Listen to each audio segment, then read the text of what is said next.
Hi, Anthony Zenkus. Thank you so much for joining me on Millennial Splaining.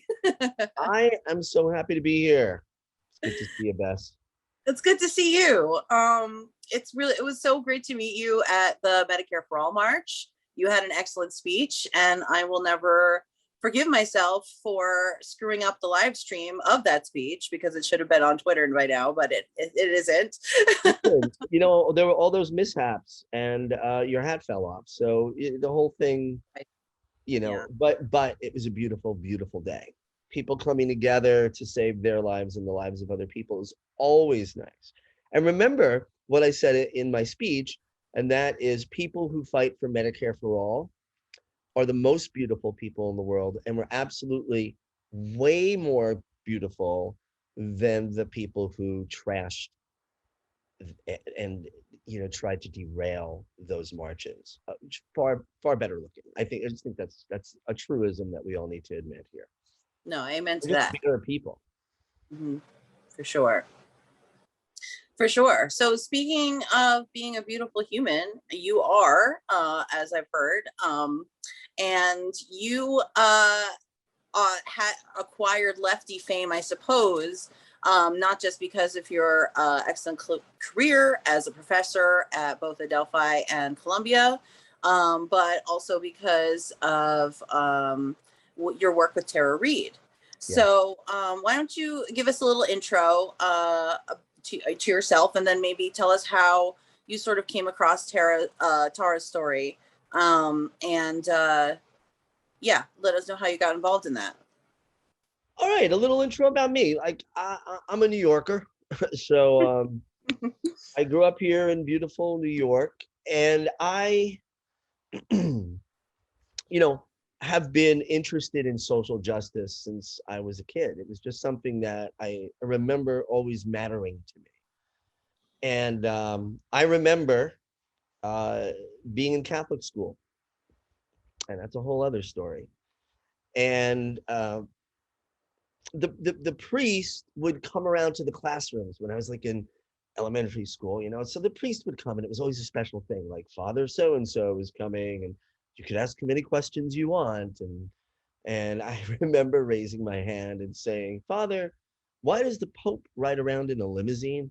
So yeah, that was me in elementary school. Like, and I wasn't kidding. It bugged me. I didn't understand the whole, like, if the message is, you know, blessed are the poor, why are you riding around in the Lincoln Town Car limousine? And I get it. It needs to be bulletproof and all that kind of stuff. But because of bad things that have happened. But stuff like that. So like I've always been an activist. And so I'm a social worker. That's my background. So I'm an activist and a social worker. I don't separate those two. They're very connected to me. And lately in my career, I'm a social work educator. I'm a professor. I teach. And I teach graduate level social work. I also do a lot of training of professionals. I train everybody from like social workers to law enforcement to doctors, you name it, educators. And you know, so I have a background working with people who experienced or experiencing trauma. And I've worked with people who've experienced trauma, who had substance abuse issues, who were survivors of rape and sexual assault or child abuse or domestic violence, things like that. And so, for me, I always felt that you want to help that individual person, but the bigger picture is, well, what about the systems that let this stuff that perpetuate and create these problems that cause trauma? What are we doing about those? So, I'm at that phase now where I'm able to really look at, like, let's deal in the micro, let's help individuals and families and groups and communities, but let's look at the macro. What about the systems that cause all this pain, suffering, and which results in trauma? So, I was a director at 2 rape crisis centers in New York, and these centers, they're amazing. They served people who were victims of rape and sexual assault of any age, but also survivors of intimate partner abuse, child abuse, human trafficking, and community violence. So it was a natural progression for me to speak up uh, for for victims. And I use the word victim and survivor interchangeably because people need to understand people have been victimized, right? If you haven't been, people need to get it. And so, in my position as directors of these agencies, I would be interviewed in print and television and radio media on a fairly regular basis. So I've been interviewed about, God, I think his name is Rob Porter.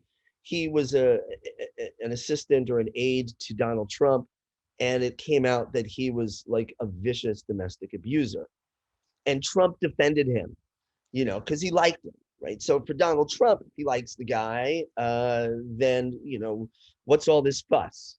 So I was interviewed on the news, and this a few years ago, and I said, Donald Trump is wrong. We don't have, if you're more worried about what's going to happen to this guy and how he has to resign and he might get in trouble legally than you worry about his victim, that's a problem. And then, of course, the Kavanaugh thing happened. I was in the news about that. I was interviewed, of course, talking about how I believe Christine Blasey Ford is a trauma survivor and that her story of trauma at the hands of Brett Kavanaugh rings true to me as a professional expert in trauma. And um, and of course, the Weinstein story was pretty blatant out there, and we talked a lot about that, which really jump started the Me Too movement. And that's how I kind of came across Tara Reade's story. I'd heard that there was an article in The Intercept. I believe Ryan Grimm had written it, and that he might have been talking about how Time's Up wouldn't represent her. So she had come out. For those that don't remember, in April of 2019, right around when Joe Biden was about to get in the race, because like he was hedging, and who knows what was going on in the background. Like I think the party wanted to run a younger neoliberal, and they didn't want Biden to be the guy. But like, remember Beto? Poor Beto. He bombed. Everybody thought like Beto's gonna do it. He's the next Obama, and they literally said that. And then these same uh, sorry excuses for journalists who said Beto was the new Obama when he bombed. And like nobody liked him. I mean, I'm sure he's a nice guy, but nobody liked Beto. Poor Beto. Then they're like Pete Buttigieg is the next Obama, which is just, I mean, have you heard him give a speech? Right? The guy's not compelling. He's surely an intelligent guy, but intelligence without anything resembling a moral compass is useless and dangerous, actually. So you would see Buttigieg doing the Obama thing. They call my finger disappeared. It's weird. Into the curtain, by the way. And by the way, pay no attention to the man behind the curtain. It should be a green curtain. What are you doing?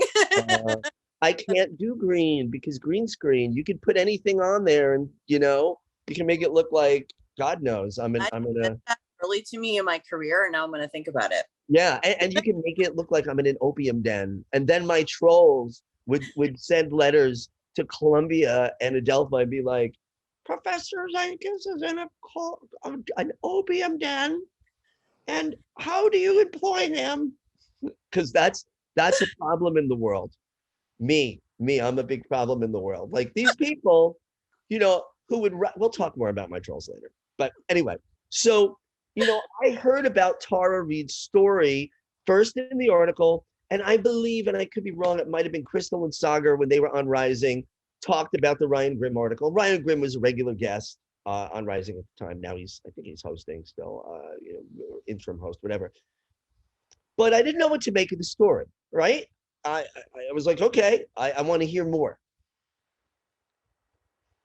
And then Katie Halper's interview, an hour-long interview with Tara, came out. And so I've been following Katie for a bit.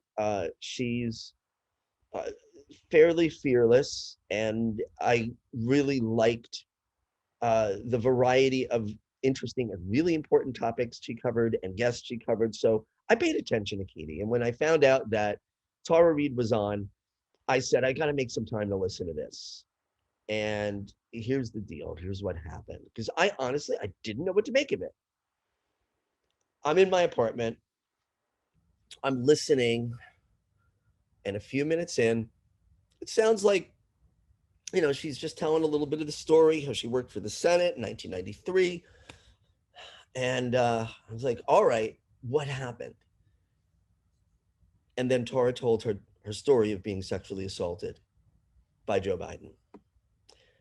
And as she started to tell the story, my jaw dropped, because part of what I do is I study intently trauma research, and I train professionals on it. For instance, I have trained almost every single judge in New York State on sexual trauma, including the appellate division, which in New York is actually higher than the Supreme Court of the state. It is the highest court. The appellate reviews any decision that a lower court makes. I've trained police, I've trained prosecutors' offices on sexual trauma, in addition to things like child abuse and other things. And one of the things I train them on is how trauma survivors tell their stories. And I'm not going to get too into the weeds. We'll talk about that in a little bit. But there are some real clues to somebody accessing a trauma memory. And one of the things is sensory memories. So if it's okay if I just jump into this. So like when we are traumatized, our fight or flight mechanism takes over. That response that helps us stay alive if a wild animal is chasing us and wants to eat us.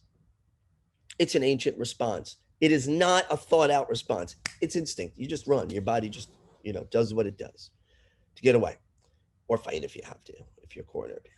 The other part of that response is also the freeze response. And that's the deer in the headlights response, where like, boom, and you just shut down. You can't speak. It's called tonic immobility. It happens to rape victims all the time, and it is very frustrating for them. But what happens when you have a trauma memory? So like if I were to ask you, Bess, do you remember the last time you had a little getaway before the COVID thing happened, whether you went away for a weekend or on a vacation? Can you just, anything? Maybe I went up to my friend Jen's house, but I can't remember.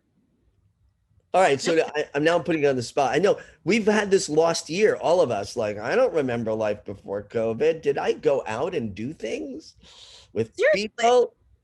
Yeah, but an example would be like if you ever went on a nice trip, like you say you went to Paris. Well, it's a nice place. And you go there, you'll remember who you went with, when you planned it, when you left. What was the weather like when you flew? Boom, you got there. How was the hotel? They don't have air conditioning in a lot of hotels in Europe. So if it was really hot in the middle of the summer, you're like, what? And but where did you visit? Did you go to the countryside? How beautiful was it? Did you meet any interesting people? You could give me a linear kind of synopsis of your vacation, because regular memories are stored in our brains in linear ways. Like you can recall them chronologically, pretty much, if it's significant, if it's something that you remember that stands out. Trauma memories are stored completely different in the brain. They are stored with mostly sensory memories, because the brain has to make a split-second decision. Let's remember what we need to remember about this so we don't repeat it again. So if you're walking home from school, you're 11 years old, and a vicious dog, what you think is a vicious dog, starts chasing you, you may jump up on the hood of a car. Maybe the car is blue, and the house that the car's in front of is yellow. And maybe it's a cold day in December, but it's not snowing yet, but you were really cold. You didn't wear your coat. You should have. And here's what your brain's going to remember.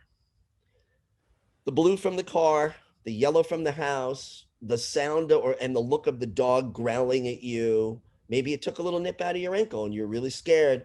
You'll remember that it was cold. Maybe the hood of the car was hot because somebody had just driven it. You'll remember all of those things. You know what you probably won't remember? The name of the street you were on, the time of day it was. You may not even remember the month years later. Decades later, you probably won't remember the day or the month. And you definitely won't remember the time. And, what was the cross street? All of that. What was the address of the house you were in front of? You won't remember that. You know why? Your brain doesn't need to remember that. Yeah. So what people need to know is that our ancient stress responses evolved before there was a calendar, before there were court cases where you needed to remember stuff like this. So it is not unusual for victims of sexual assault not to remember. It is not unusual decades later for them not to remember the year, let alone the month, day, date, time, exactly. And then these were the criticisms of Tara Reade. What exact hallway and where in the hallway was it? Was 30 fucking years ago. You Serious. Googled, you don't know anything about trauma. These people, they are disgusting, horrible people who are enabling rape to continue. Right? I teach judges and police and prosecutors that when a victim tells a disjointed story, and especially when there are those sensory memories, and that's what Tara did, that's a trauma memory. They're accessing a trauma memory. So I'm listening to it. I don't know Tara Reade from anybody. And all of a sudden, I hear her begin to change her language as she tells the story of walking on the marble floor in her shoes. Her feet felt weird. And then she felt the coldness of the wall that Joe Biden pressed her against. And that it was a hot day. And on and on and on. And then I don't know if she said this in Katie Halper's, but eventually I got connected with her through Katie. And I spoke with her on the phone. And in that conversation, Tara talked about a smell, like a chemical smell that that was very, very present as Biden was pressing up against her. I mean, he started kissing her without her consent.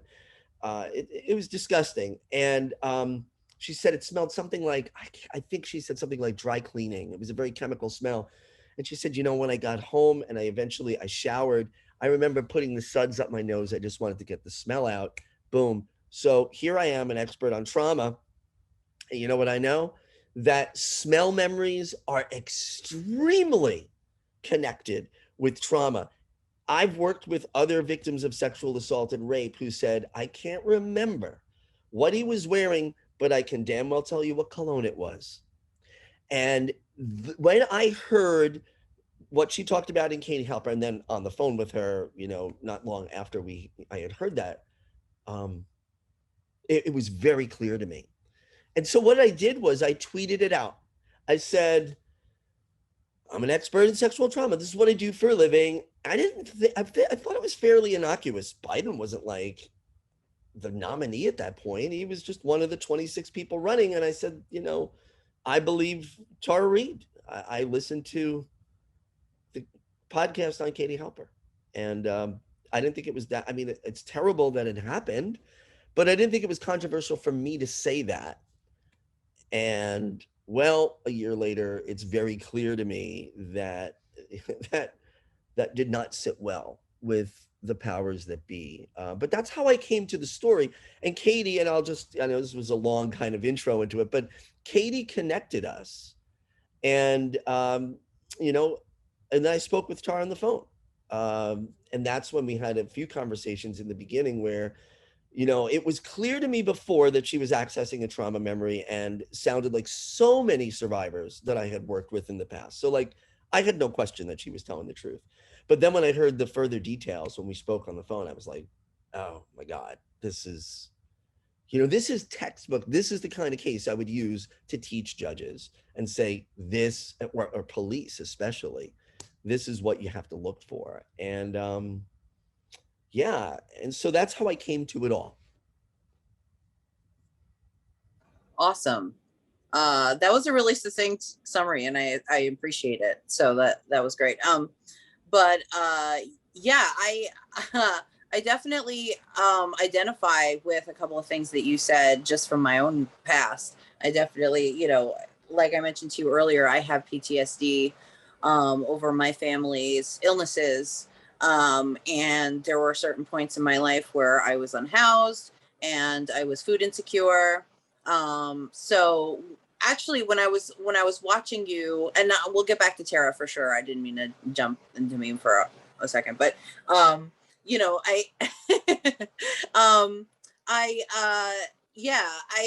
when you were talking to Jay on Compton Jay on Fred Hampton Left, he was asking you, like, is it possible to get like PTSD on top of PTSD? And then you said that's compound trauma, right? Complex trauma. Complex trauma. Okay, I'm sorry. I've never heard that term before. Sure. And I was like, I have that. Oh. And I've never heard that term before. And I've been to therapy. I've been to therapy in total, I think probably about at least 6 years, if not 8 of my adult life. And I've never heard that term before. So that says something, I think, about, like the knowledge that people have of how trauma affects one and your body and your psyche. If therapists aren't even, maybe able to express some of these things as well. So, I that was just a thought that occurred to me when you were describing Tara's veracity. But like, one of the things I love about Tara is that she really spoke to us. Honestly, she really spoke to young people, because we really, we're hoping for Bernie. We were praying for Bernie, I was actually Elizabeth Warren supporter. Like, we were all just praying for somebody progressive, I think, at that point. And I have since come to realize that Elizabeth Warren isn't the progressive hero I once thought she was. But I really don't think that there were that many young people that were anywhere near interested in Biden. Like, it's just like no, to the point where I remember seeing TikToks with young people like making up songs about how much they hated Biden. And Tara coming out was one of the major reasons for that, because I think a lot of us felt a lot of us felt like we had been through a lot of different kinds of trauma. And we were silenced. We were silenced as a generation from expressing it. And so a lot of us just immediately, that's one of the reasons why I just immediately connected with Tara or her story. And yeah, I absolutely agree with you. The Katie Halper interview is so, horrible and moving and beautiful in all the ways. And she is so strong for being able to talk about it. And she is so eloquent. I have read her book, and her book is fabulous. It is so well written and heartfelt. And it makes me sad that her life has been taken over by this incident, because she is such a smart and passionate individual, that she should be famous and doing whatever she feels is most productive in her own right. She shouldn't have had this happen to her and limited her ability to become what she was supposed to become before this trauma happened to her, right? Yeah. Because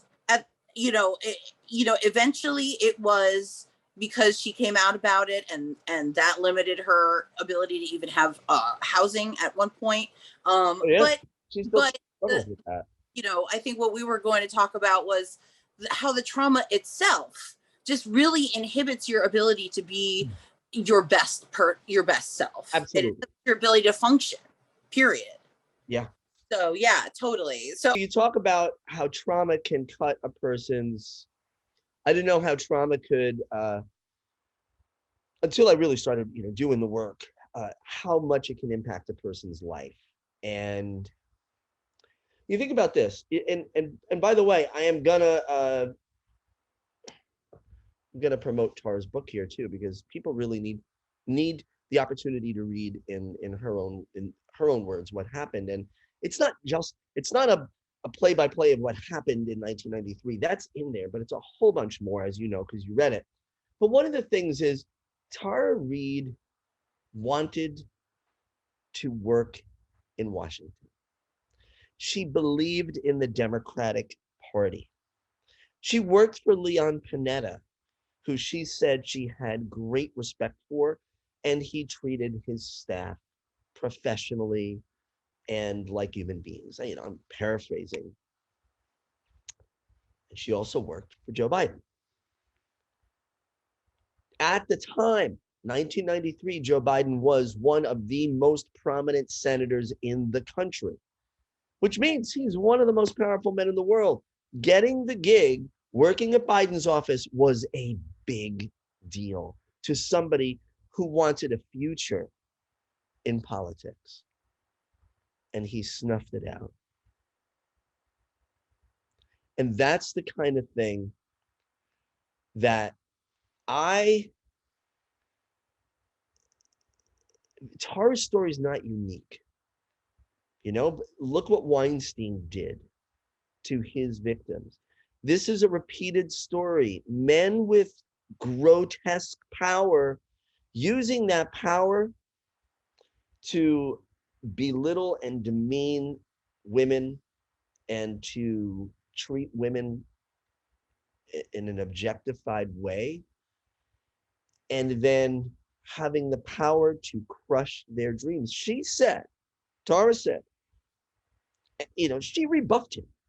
She just stood there. She did not, and it's interesting. I can't analyze Joe Biden, but from what I hear, it sounds like and this was a guy, this wasn't the first time he had, approached a woman. And then it sounds like he expected her to comply, that she would want to comply, that she would want to be with him sexually.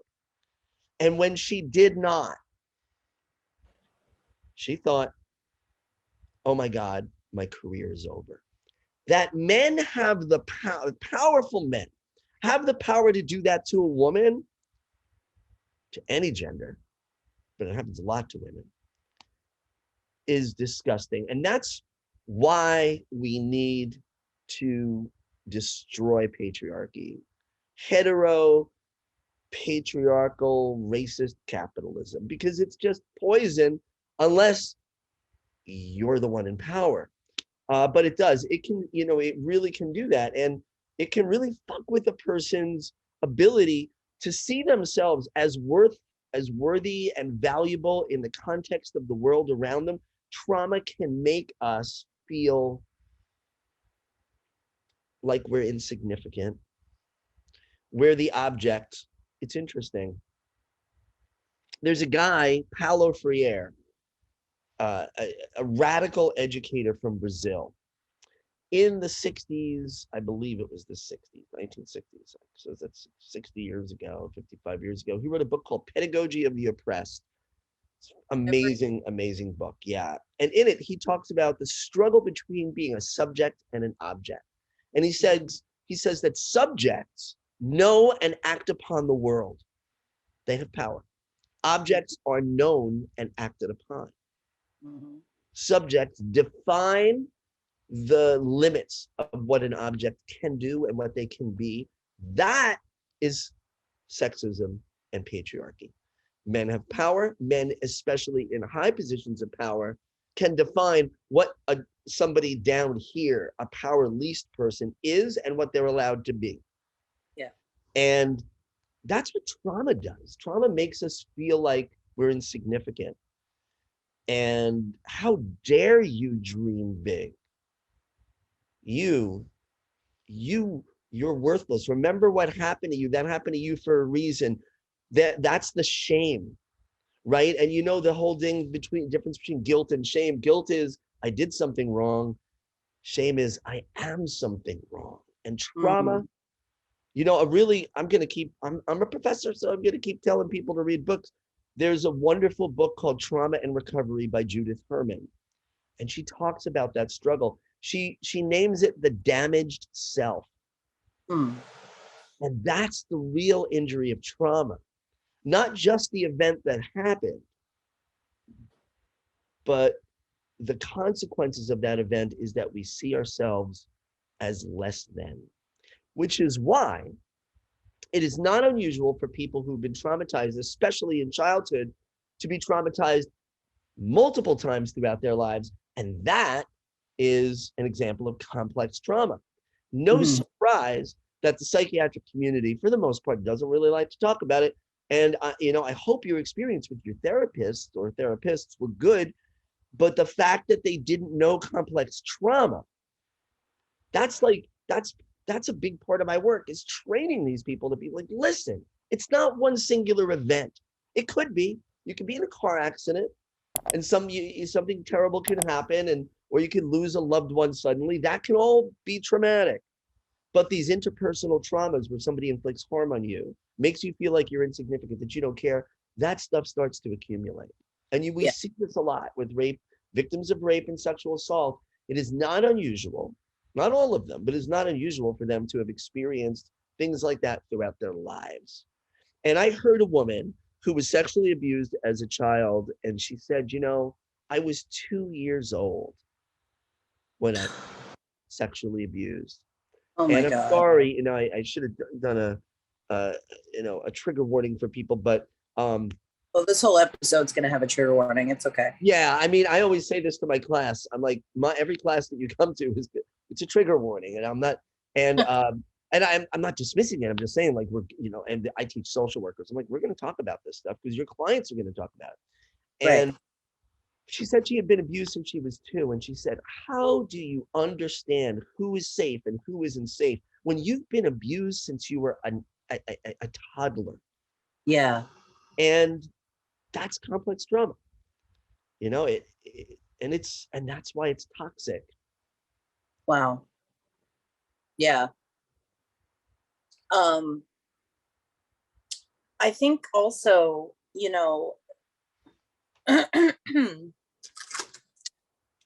so like, I mean, it's also to me, because I experienced most of my trauma as an adult, as a technically adult, like, I was 19 when my mom passed. So it felt to me, like from that point on, every trauma just added to the pile, right? So that, like, every experience that I had was filtered through all of this sort of like line of triggers. You know what I'm saying? It felt to me like, it got to the point for me where I, like, was triggered so often that I would have like rage attacks, you know what I'm saying? Where I would just get so angry. I got into a few yelling matches. I would like envision terrible things. And,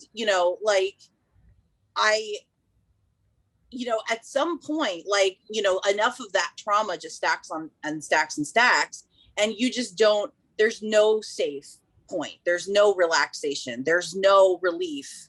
You're constantly at war is how it feels, right? Like that's why, we think of PTSD, we think of soldiers, because, it's that really framed our view, our interpretation of trauma, right? Like, as when we first started to discover trauma, it was because of World War I, I think, shell shocked people, right? That's what they called it. Yeah. And this is what Judith Hermann talks about with complex trauma. There's a book called the DSM, Diagnostical and Statistical Manual. It's it's psychology, broad stroke psychology. It includes psychiatry and social work and mental health counselors and all. It's their Bible, and it says all the mental disorders that exist. And it's a very problematic book. And one of the things is that the DSM still doesn't recognize complex trauma. Wow. So, and everything in there is like 10 years old. When the new edition comes out, they've been working on it for 10 years. So, it's a problematic document, and they shouldn't get to define, the American Psychological Association. Why should they get to define what is and what isn't a mental disorder? Do you know how they choose? They choose whether something is in the DSM or not by voting. And so, like, okay, if it's really a disease, you shouldn't have to vote on whether it should be in the book or not. That's like, I'm sure that there are books of diseases that, medical doctors use. They don't sit around and go like, should we take malaria out? No, it's a fucking disease. So I will tell you, modern psychology that is not trauma informed is, it's problematic, and and it's a tool of oppression, right? Because it keeps people stuck and thinking that they're defective, that there's something wrong with them. Yes. You have and it's something wrong with your genes and your brain and blah blah blah. And it's like, I don't know, why is it that more than 50%, it's a huge percentage of kids, so the majority of kids in foster care have a diagnosable mental illness. Well, if it's genetic, how could that be? Yeah. Like, is it just a coincidence that all these people with bad genes happen to be in foster care? Or could it be that their lives were upside down, chaotic, because they were physically, emotionally, sexually abused, neglected for years, so much so that they had to be removed from their homes and put into a stranger's home, hopefully a foster care family that loves them, because Yeah. that's a great experience. It can really help lift somebody. Yeah. But that's the reason that they have depression, anxiety, addiction, conduct disorder, oppositional defiant disorder, and they're getting pills for it, and they're not getting trauma informed therapy. And it's, look, you're a carpenter. Every tool, the only tool you have is a hammer. Every problem is a nail.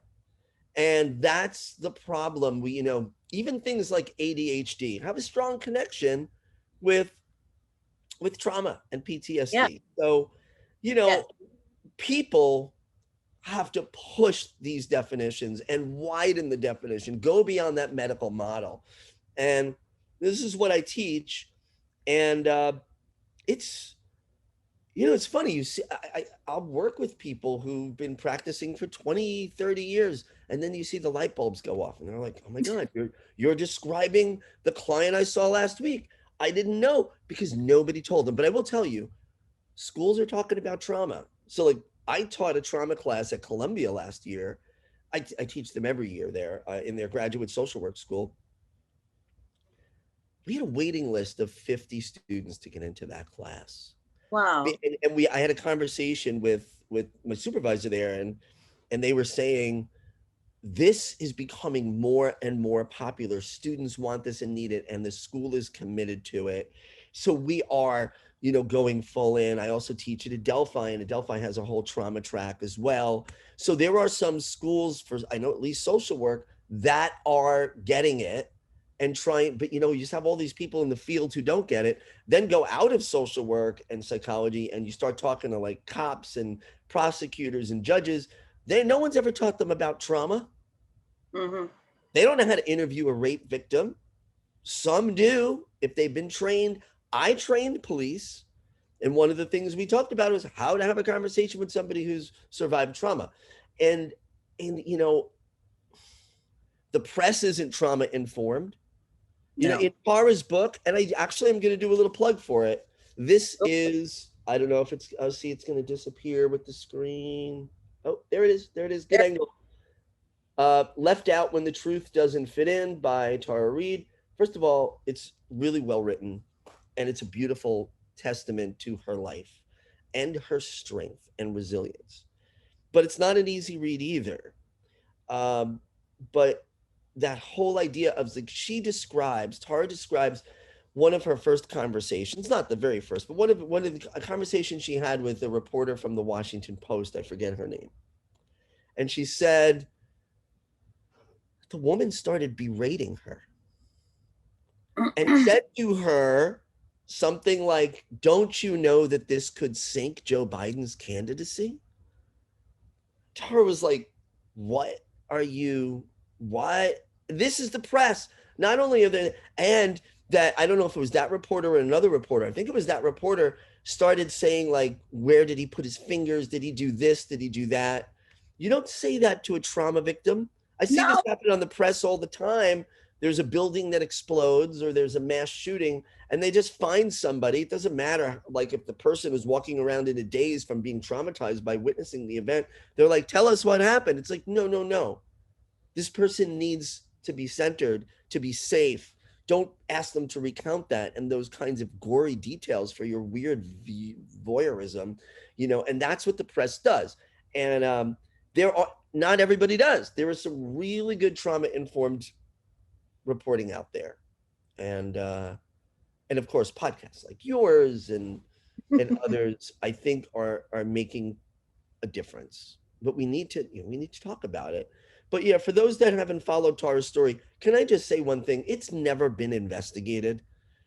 Jen Psaki, the press secretary for Biden, was asked last week by a reporter from the New York Post, what about the reports by a former Washington Post reporter that Joe Biden swam naked in front of, I think, 2 Secret Service agents? What about the Tara Reade sexual assault and harassment allegations and the allegations by 7 other women that he inappropriately touched them? Now that Cuomo has been investigated and has resigned, and the president called for his resignation, shouldn't we investigate Joe Biden? And what did Jen Psaki say? Well, this has already been heavily litigated on the campaign trail. That's a lie. It was never litigated at all. New York Times editorial board literally said, we can, well, first of all, the news, Lisa Lara, the reporter, said, we've reached no conclusion about the case. And then the editorial board of the Times in May of last year said, we are calling for a full investigation. They've never retracted that. This case has never ever been investigated. So when you hear people say like, oh, Tara Reade, wasn't that debunked? It was not. It's never been investigated. A Politico article, what a trash publication Politico is. My God. Like, you're an attack dog for the establishment. Like, oh, isn't there journalistic decency there? Forget integrity. Don't you have any pride? Like, it was such a poorly written article too. Like, I don't know how these people get jobs, but interviewing landlords from 30 years ago. So you want to know why trauma victims don't come forward? Why do you think? What happened to Tara is an example. It's not an anomaly of what happens, especially to women who don't have money and power when they come forward with allegations of sexual assault, especially against a powerful man. Happens all the time. Why do you think most rapes are never reported? Or they get reported, we have a problem, in New York, Suffolk County has the biggest clearance rate for sexual assault and rape cases, which means the percentage of cases that get reported compared to the ones where they actually investigate and make an arrest is a huge disparity. Way more cases are reported in Suffolk County than actually get investigated. And so I've heard, and it's not just in Suffolk, I've heard it in Nassau, I've heard it in other places as well. People tell me like, I reported it to the police and they said, oh, well, you let him touch your breast. Like, well, how do you expect him not to know he couldn't have touched you in your genitals? That's not really sexual. It's really sexual assault. It is sexual assault. But people are dissuaded. They don't get believed. So this is like, there was a Democrat, I'll just end my little spiel here with this, a surrogate for Joe Biden. I believe he was from New Hampshire, somewhere up in New England, northeastern United States. And he was an elected representative. This asshole said there's no way the Tara Reade story could be real because it's impossible to penetrate a woman from that angle. Well, I heard about that. Oh, excuse me? First of all, I have a few questions, sir. Okay, let's have this conversation. Have you tried to penetrate a woman without her consent from that angle? Are you speaking from experience? Because I'm concerned that you need a filter because you just said some stupid dumbass shit. And talk about the Democratic Party engages regularly in rape victim shaming, rape apology, and they prop up rape culture. And I think even worse than the Republicans do, because the Republicans say they don't care. Not all Republicans. I mean the party. The Democrats pretend to care. I want to know who my enemy is. Yeah. I know the Republicans are, I shouldn't say all of them. There are people that do believe in helping victims, but the National Party, they nominated Trump and they didn't care. That Access Hollywood tape, they didn't care, right? And but then the Democrats nominated Biden. and they knew all of this. They not only nominated him, they ensured his nomination, right? Like they sandbagged everyone else.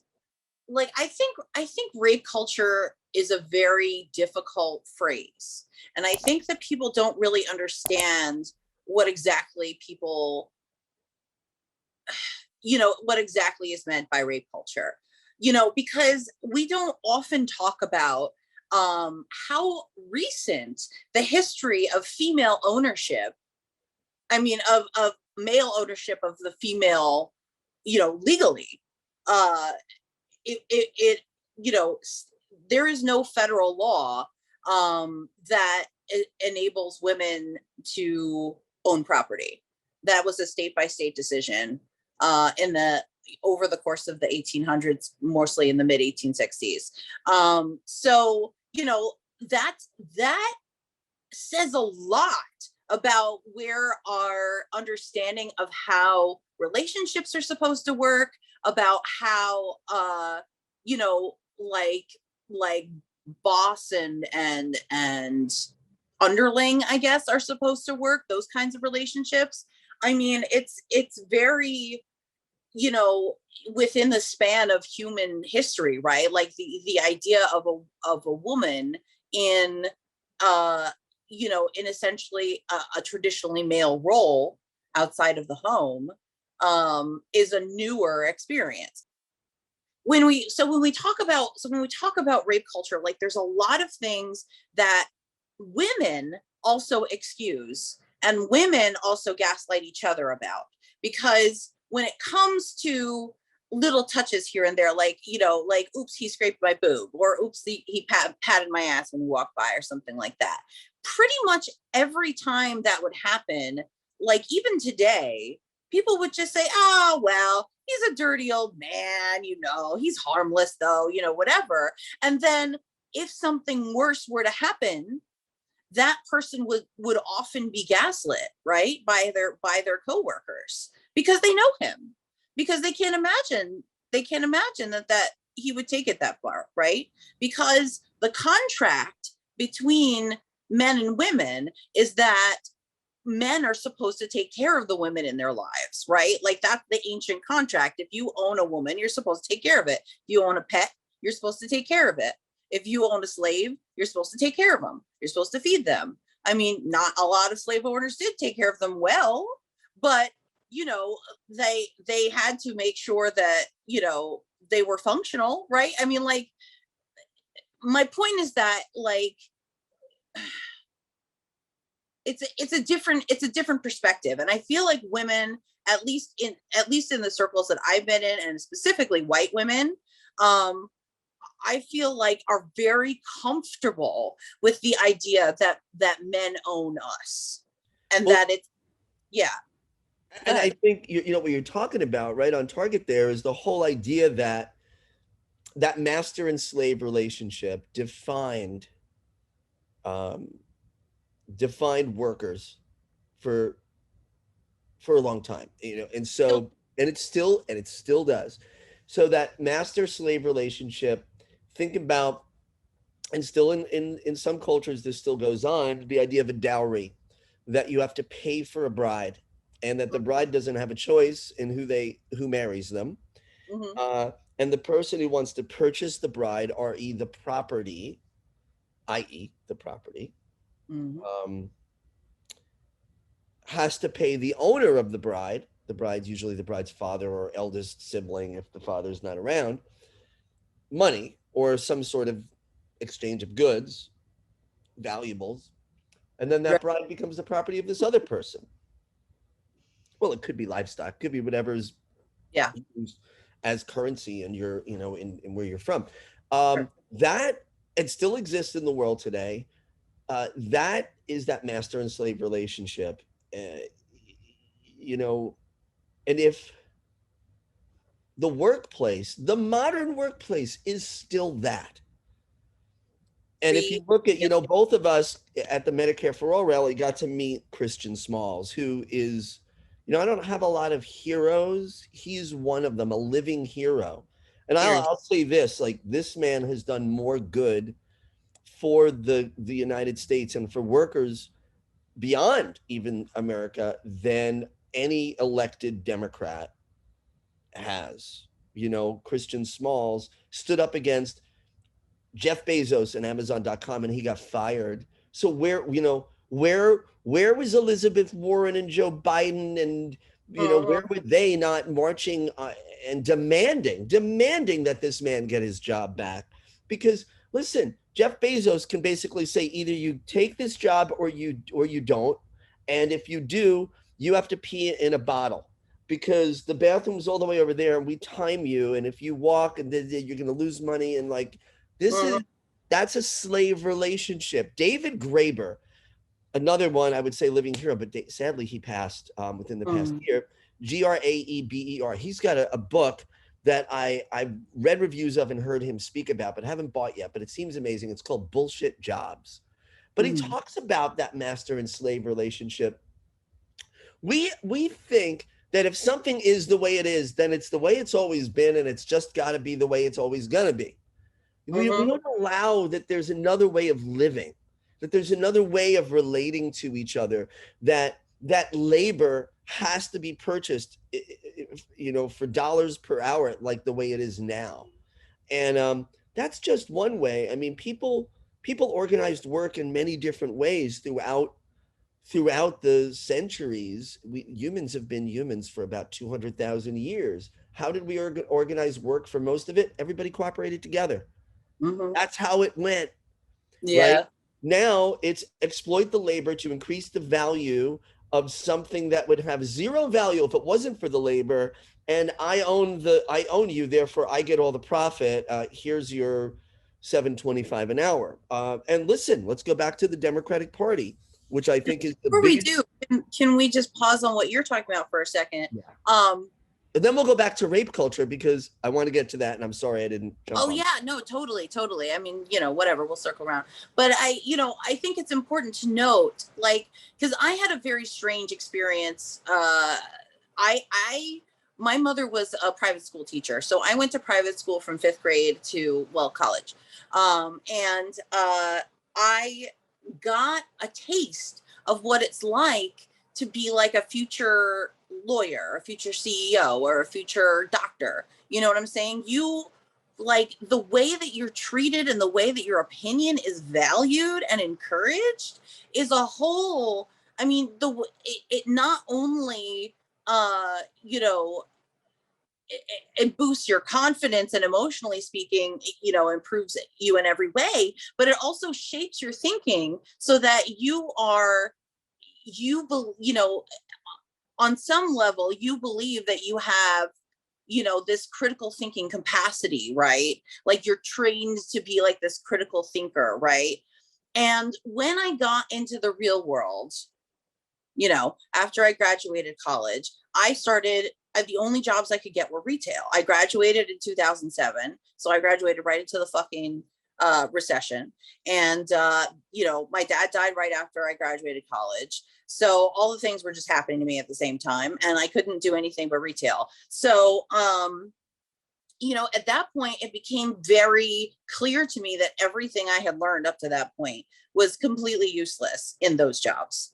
The things I should have learned to do those jobs are the things that they teach you in public school systems, which is how to get by, which is how to look like you're doing work and when you're not actually doing work, which is how to please the people who are in power. Those are the things that matter when you are a worker. You're muted. And we learn that from an early age, right? We learn to not question. We go to school, we learn to behave, to sit still in our chairs, to not ask questions. My teacher got annoyed at me, and it was a nun, when I asked the question, why does the Pope ride around in a limousine? And it was, hey, there may be a really good reason. And one of them is that sometimes people want to kill the Pope, which is horrible. And that anybody would want to kill anybody, but let alone him. And there you go. We're not even getting into the whole church sex abuse piece, which I didn't know at that time. It's before I experienced what I experienced in Catholic school. That said, we're told to not question. Yes. In fact, we're rewarded. It's not that it's always in Catholic school, they beat it into you, but we are rewarded for not questioning. We are rewarded for complying. Jenny is so good. And what does so good mean? Does Jenny make trouble? Does Jenny defend kids who are being pushed around by bullies and call out teachers? Teachers bully kids. I had kids, I was a counselor working for a few school districts where, and sometimes I worked for the district, sometimes I actually worked for the outside agency that was contracted to the district to do the counseling. I had like kids, little kids in my office crying because the teacher was making fun of them. Oh yeah. So we learn from an early age to be compliant, not to question, to think we're a piece of shit. And then here's how you rise. You're a good little, you have a choice, a good little boy or girl, right? Because they don't even tell you that you could be any gender you want, or you could switch if you feel like it, because gender is a social construct. We made it up. We just made it up, like Santa Claus, and it's fine. You can do what you want, but you have to What be do you mean about Santa Claus? Oh, I'm so sorry. I know. Spoiler alert. Wow. Although Joke. but I do want to shift a little. So that master and slave thing is so embedded in our society, and it's very patriarchal. For instance, I like looking at things. Look, me, I'm weird, right? And people acknowledge it. They're like, you're pretty weird. And so I look at things like, it's easy to say this. Like, obviously, our government is patriarchal. We've never had a president that wasn't a man. And up until Barack Obama, we haven't had a president that wasn't a white man. And that's pretty weird in a country with a whole bunch of diversity. But that's the way it's been. Okay. And I'm not arguing that I would have wanted just any woman to be president. Like, I wouldn't want Lisa Murkowski to be president. By the way, I did. I voted for a woman for president before most Democrats I know, because I voted for Jill Stein in 2012 when you were still running the neoliberal Obama against the neoliberal Mitt Romney. So that master and slave thing pervades everything we do, right? It does. Every relationship, the boss-employee relationship is master and slave. Right. It absolutely is. Most states, like, you can be fired for any reason. They don't like the sweater you're wearing, get out of here. You just can't fire somebody that's in a protected class. You can't say, I'm firing you because, well, in some states, you are LGBTQ, you're not protected, right? So here's the point. That's master and slave. It's not different than... And it's a permanent status. Anytime you're employed, whoever's on top of you gets to tell you what to do always. And can treat you any way they want. And HR, newsflash people, does not work for the employee. Nope. HR is there to minimize liability and risk for the employer. I know, because I reported sexual harassment at a job where my boss was sexually harassing me. I had to sign an NDA in order to continue. I'm trying to break out of it because I just want to publicly talk about it. Like, this woman listen, I'm an advocate. Everybody who knows me, even the people that hate me online, know this. Like, and they'll easily say it. Like, yeah, Anthony Zenkus has a big mouth, but what happened when I was sexually harassed at work? I had this is not that long ago, right? I had two coworkers get me in an office and lock the door and say, you need to report this. And you know what my response? And I'm like this big bulldog when it comes to like advocacy. Go ahead, come on, tell me. Biden did this and Cuomo. And when it was me, do you know what happened? I just slunk down in the chair and started crying. Oh. I couldn't stop. And they said, Anthony, like, they know me. I'm like, I'm a fighter. And they're like, what's going on? And I said, I just want it to go away. I just want it to stop. I don't want to think about it. And when I did report it, HR did not help me. They sided with my boss. And so I just sounded like Joe Biden, President, my boss. President, my boss. But this, I actually can't say her name right now, but I will, and it's not too long that I will. We're gonna have an attorney look at it. I just want to be able to talk about it. But that relationship, and I will say this: what happened to me is nowhere nearly as bad as what happens to so many other people. Caused me pain, and look at what happened to Tara Reade, right? So Tara Reade is not the only Tara Reade out there.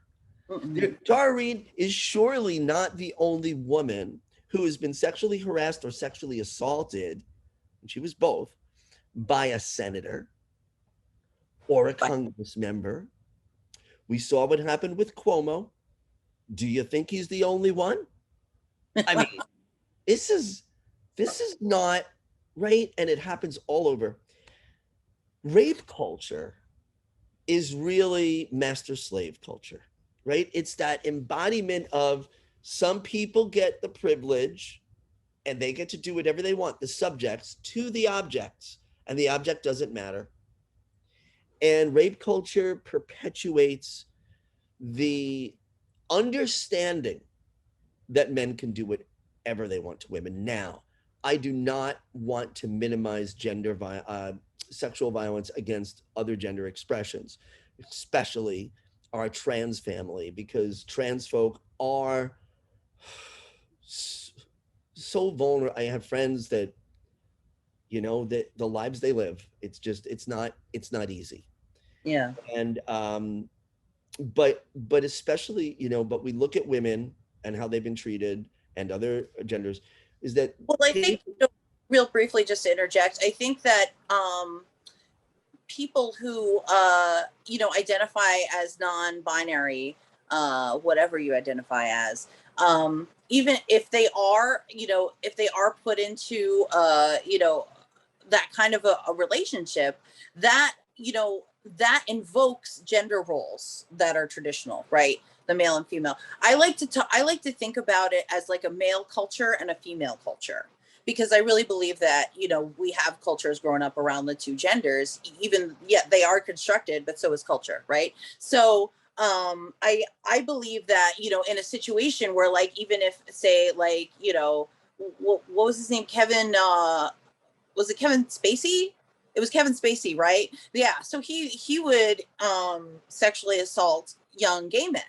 So when you're in that situation, though, he, I would assume that he would take on a male top role, and the younger boy would take on a female bottom role, right?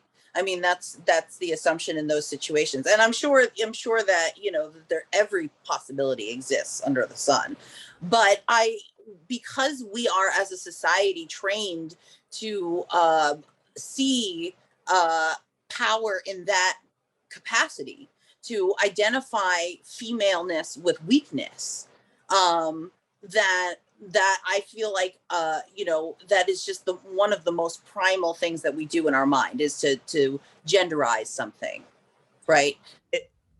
And it is, and we look at this, and not only is the female perceived as weaker, but they are perceived as the receiver.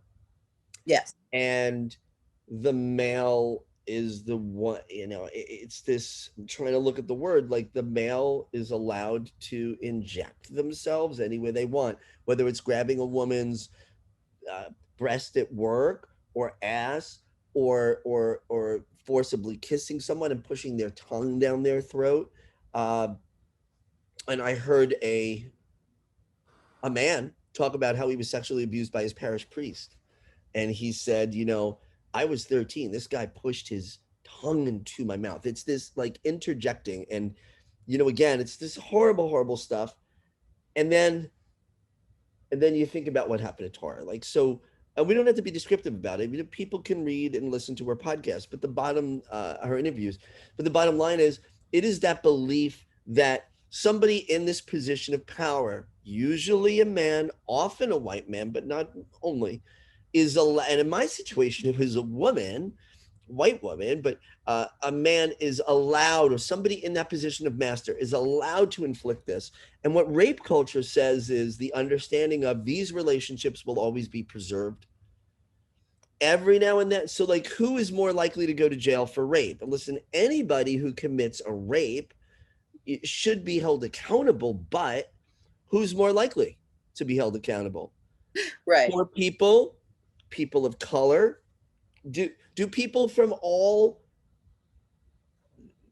walks of life commit sexual violence? Of course they do, but who's going to be held accountable? The people with the least amount of money and power and voice in society.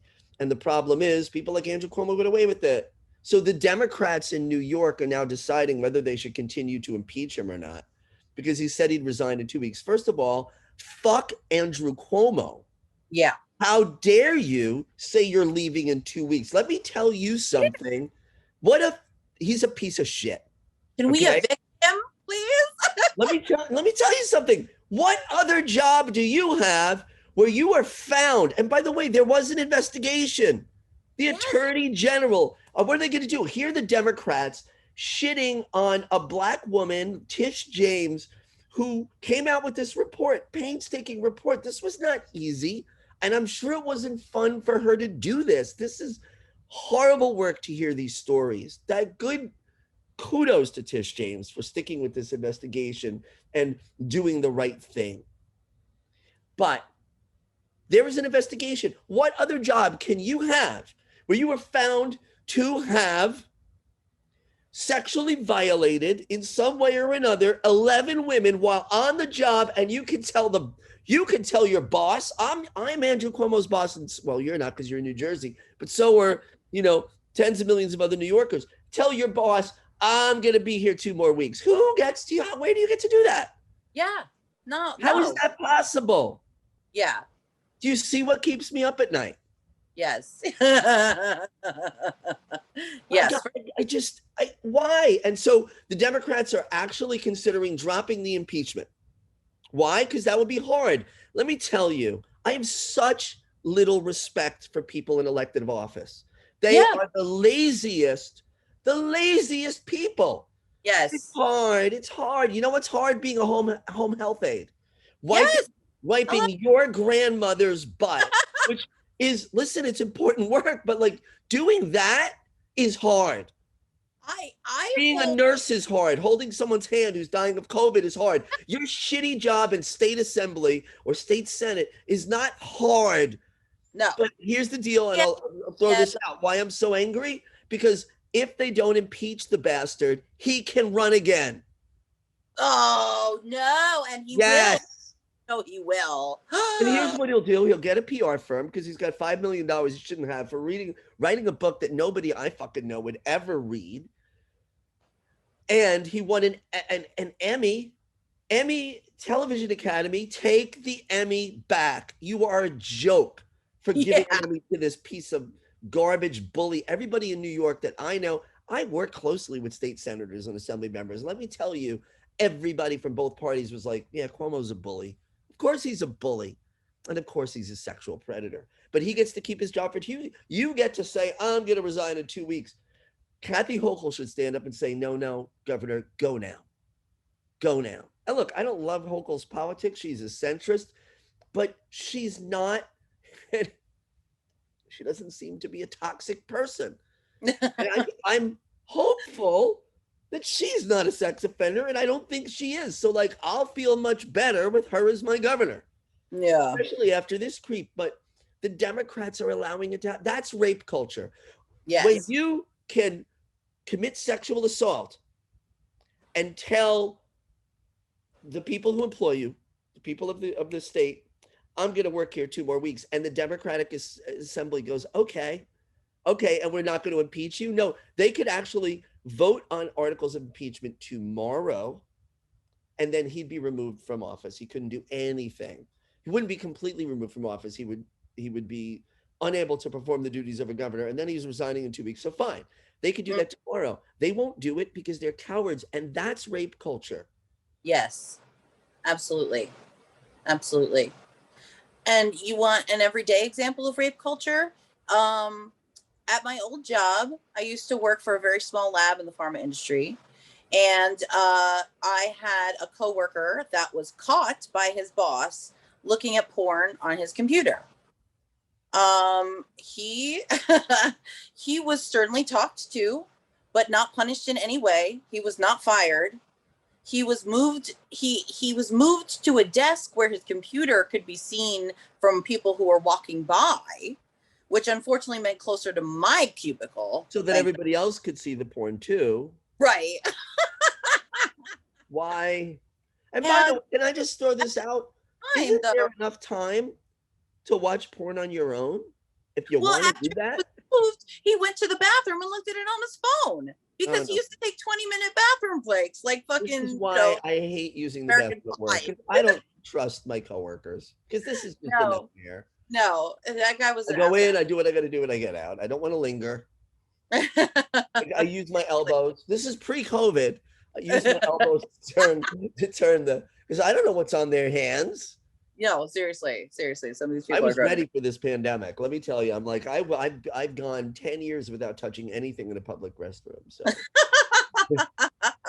not kidding. Well, but so I didn't get to finish my example exactly. So that's rape culture, but also at the same time, it was acceptable for my boss to come and tell me to put a sweater on when I was wearing a tank top because it's too hot in that office because they don't air condition next to the door where I had my desk. So I was always too hot or too cold, depending on the weather. So I definitely, a lot of the things you said really resonated with me. I definitely, it's something that I feel every day, honestly. I mean, just the other day, I am a home healthcare. I am a home healthcare aide, I guess. I take care of a special needs girl. Her dad is a doctor, and he recently was home for a few days, and him and me and the other person that I work with took the girl into the swimming pool. And I have a bathing suit that is a little more revealing than I would have liked because it's old and I can't afford a new one. So when I go swimming, things happen. And he was standing outside watching us swim the entire time we were in the pool. It was like a good hour. And he pretended to be on the phone. He came over and checked our phone that we check the time on next to the pool and stuff like that. But he was there the whole time. I'm saying, but this is normal. This is normal to me because I know there are jobs that I got specifically because of my cleavage. I know that there are situations that I didn't get fired because I got big boobs, and they like to see somebody at a front desk with big boobs. They like to see a white person with big boobs at a front desk. I know for a fact that these things are real. These things are present in everyday situations always. And so yeah, if you were at the beach or in a public pool or water park, right, and somebody was staring at you, you might, or a person might feel that they could say, "What are you looking at?" Right. But because of the master-slave relationship in a job, you can't say that to the person employing you, right? But you should have been able to if you chose to. You didn't have to. You might have chosen not to speak up because why should you have to be even in that position? But leering is not acceptable. And so, okay, if the person did and you noticed it and you called them out and they said, "Oh, I'm sorry, I didn't realize." Okay, that's one thing. But this guy was there for an hour. And so what does that let you know? It lets you know that you don't have power. Yes. That you're an object, that he is looking at you because of some physical attributes that he deems worthy of his attention, but still, and if he was going to get say anything like, well, apparently he's not complaining, but what if somebody said, can you dress differently or put on a new bathing suit? The response needs to be like, if you were in a position of power, you could be like, well, pay me more, and then I will. But the point is, we have this. What? You want to hear something cute? Yeah. So I have essentially a master's degree. I was 2 classes short of my master's degree when I had to leave to go take care of my grandpa when he had dementia. So I have the training to take care of this girl and educate her and further her vocal ability. She has cerebral palsy, so she's what they call nonverbal, even though she can sort of half speak. I've been working with her for like over 2 years now, 2.5. And she's done so much in the way of development since I've been working with her. I taught her basic math. I taught her how to say spaghetti, which is a 4-consonant word, and she only speaks 1 consonant at a time. So, like there's spaghetti. Oh no, sorry, that's 3. My bad. I didn't teach her advanced math, okay? But anyway, I thought maybe I was saying it wrong all this time. Spaghetti. Well, anyway, you're from New Jersey, which is like New York, in the sense that we know a lot of people who have that Italian, but it's that New York tri-state Italian inflection, because I've been to Italy. I have a friend who lives in Italy. They don't speak the way we speak Italian. Like, you come to New York and, if you say mozzarella cheese, they're like, what? It's mozzarella, Yeah. You got to sing it. And I'm learning how to be better at that. But anyway. You're absolutely right. I know people who would be very offended if you just said mozzarella. So what was I saying? Oh yes. So anyway, she was in a public high school program up until she turned 21. And I was being paid partially by the school to take care of her and partially by her parents. And now I'm in a position where I'm taking care of her full time in an educational capacity. Like I'm there 5 days a week for all day. And I'm essentially like her governess, I call it, and I would teach her the things that her speech therapist would teach her. I would teach her the things that her occupational therapist would teach her. And I also do physical therapy with her. So I said to them, I'm already doing these things for your daughter. Your daughter is already having an improvement. So, what you're paying me right now, which is $20 an hour, is not enough to live on. It's not enough to live on in New Jersey. I'm taking care of a girlfriend who's disabled, and we don't have more than one income at this point. I hustle for side cash, but other than that. So anyway, so I proposed to him. I put together because my private school training taught me to do this, because it taught me that there are some people that when you take the time to think of a presentation and put everything together in a nice little cover letter and shit. And I even reference to the point where I was citing vocal techniques and stuff like that I had learned in college that I knew would help her if he had let me. So I said, I'll do all these things for her. You don't have to hire during COVID 3 different therapists, and you can pay me $30 an hour. And he said, no. He said, I want the state to pay for her therapy, and you don't have the proper certifications. So I'm not going to pay you more than you are now. So I'm on a work strike. I go to work every day and I sing Disney songs all day to her. We go swimming, we go shopping, and I don't teach her anything. And her parents always encourage me, oh, can you do crafts with her? Can you do this? Blah, blah, blah, blah, blah. Sorry. You don't pay me enough for that. Yeah, this is where we're at. Yep. Pee in a bottle. Here's a non-living wage. This is another thing. Let's talk about again, there's and this is why, we start talking about Tara Reade. We start talking about somebody working in a senator's office in 1993 being sexually assaulted, which, by the way, what Joe Biden has been accused of meets the federal definition of rape. Right? He's accused of rape. Yes. Okay? And I believe his victim. Yes. So rape is a felony, just a reminder. People don't know that. Oh, it is. Yeah, absolutely. Yeah. Absolutely a felony. He would be charged with a felony if the criminal statute of limitations hadn't passed. Right? Yes. And plus, some of the other things that he did could have crossed, it would definitely be considered violations the things he did to the other women, what he did to, to a young woman, where there's a couple of them actually who had just oddly told their story of sexual assault in public for the first time, and then he inappropriately touched them, which I think is very telling. Ugh. These are just gross violations. But to go from that conversation to work, people think like, well, this is all over the map. Maybe it's interesting. I really like what Bess and the professor are talking about. But what's the connection? The connection is this: the belief that somebody has the power to dominate another person. So like parent and child relationships are naturally unequal, right? But they're temporary. Eventually the child grows up. Okay.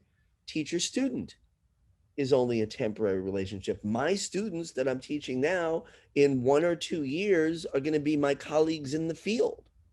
And it's even possible that if I return to agency 9 to 5 work again, one of them could be my boss. Like, it's possible. And I would be glad. I'd be like, well, at least I know you learned well because you got it. You did well in the class. But so these relationships of inequality are temporary.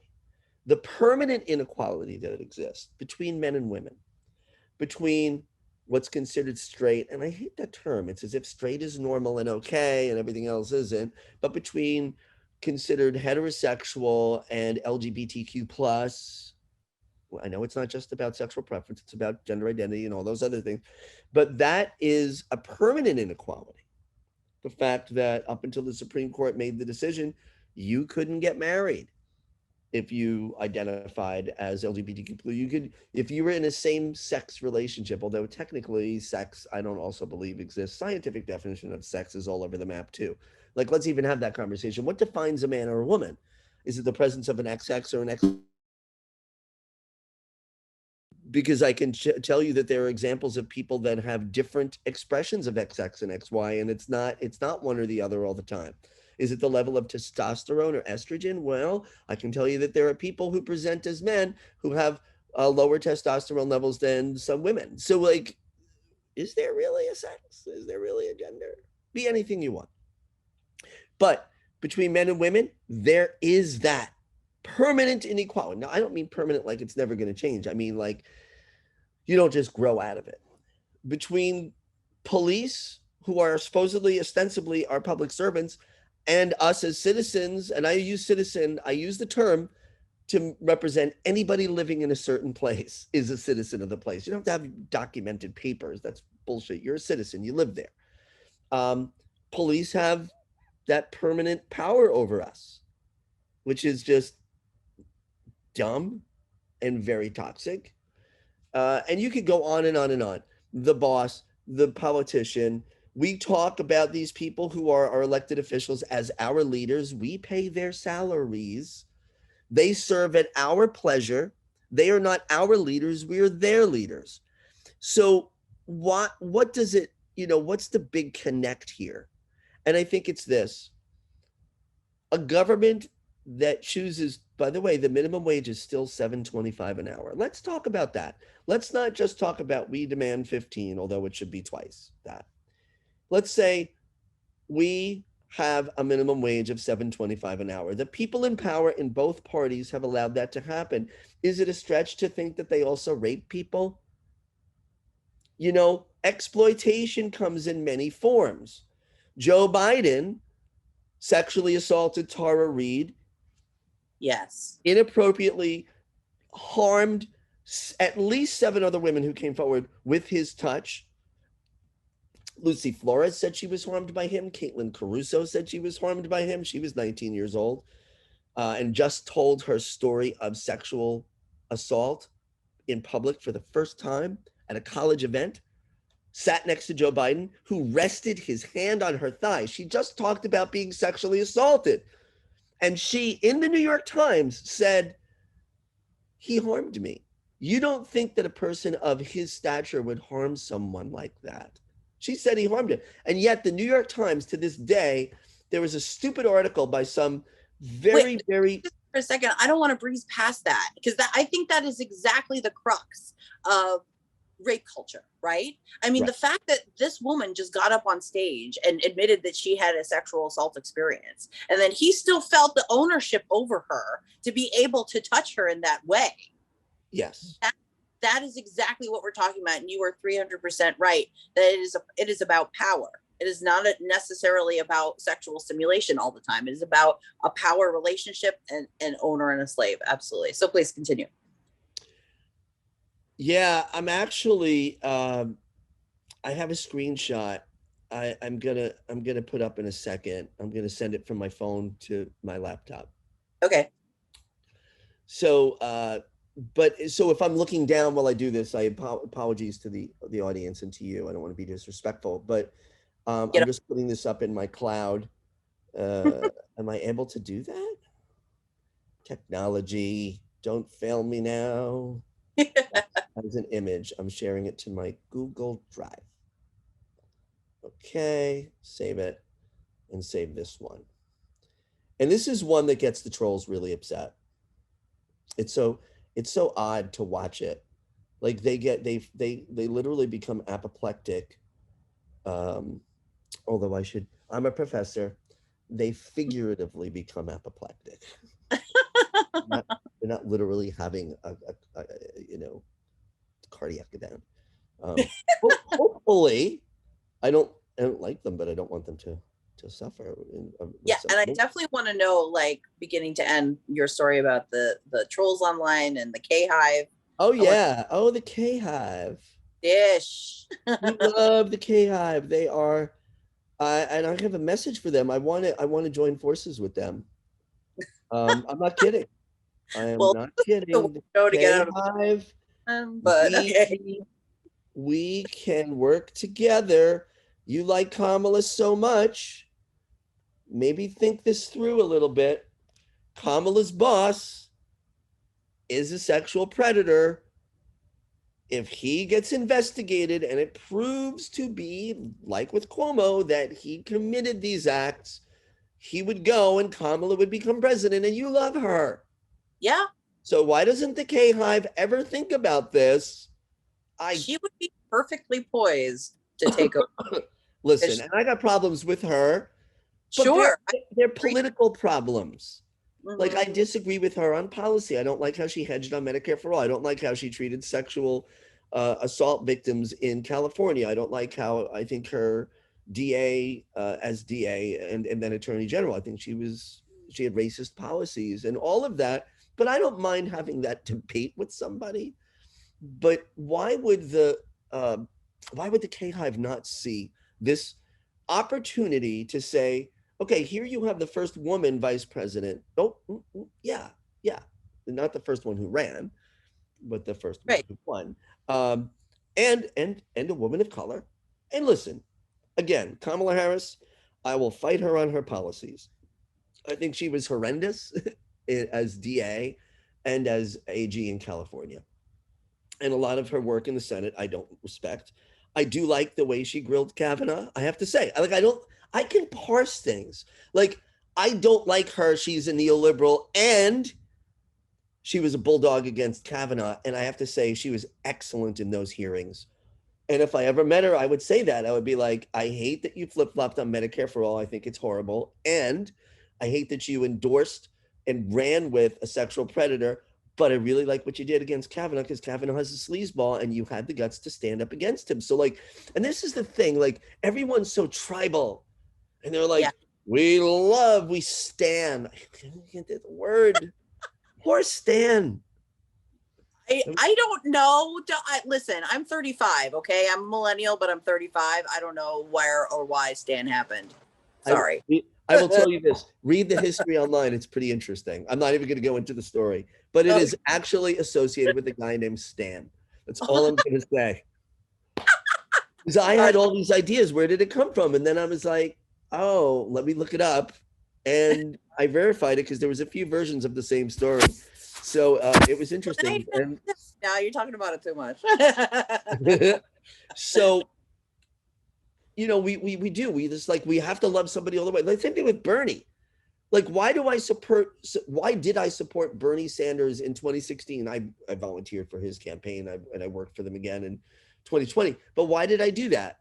Because I agree with his policies. I like the fact that he called out systems like the banking system and the military industrial, complex and all that, and big pharma.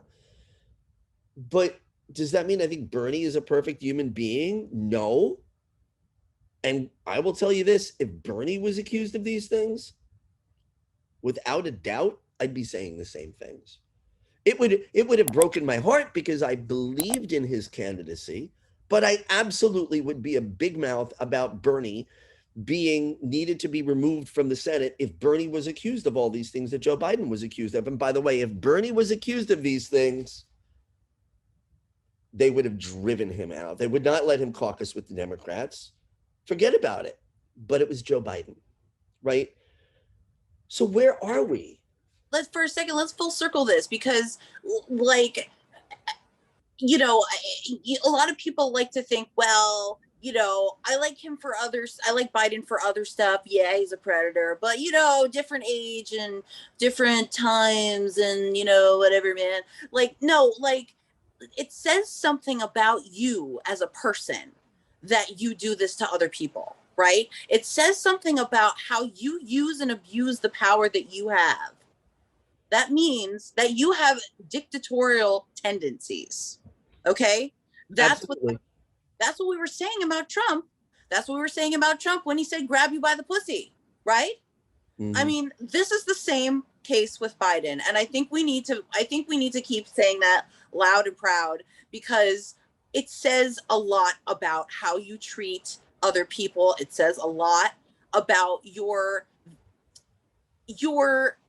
concept of democracy, right?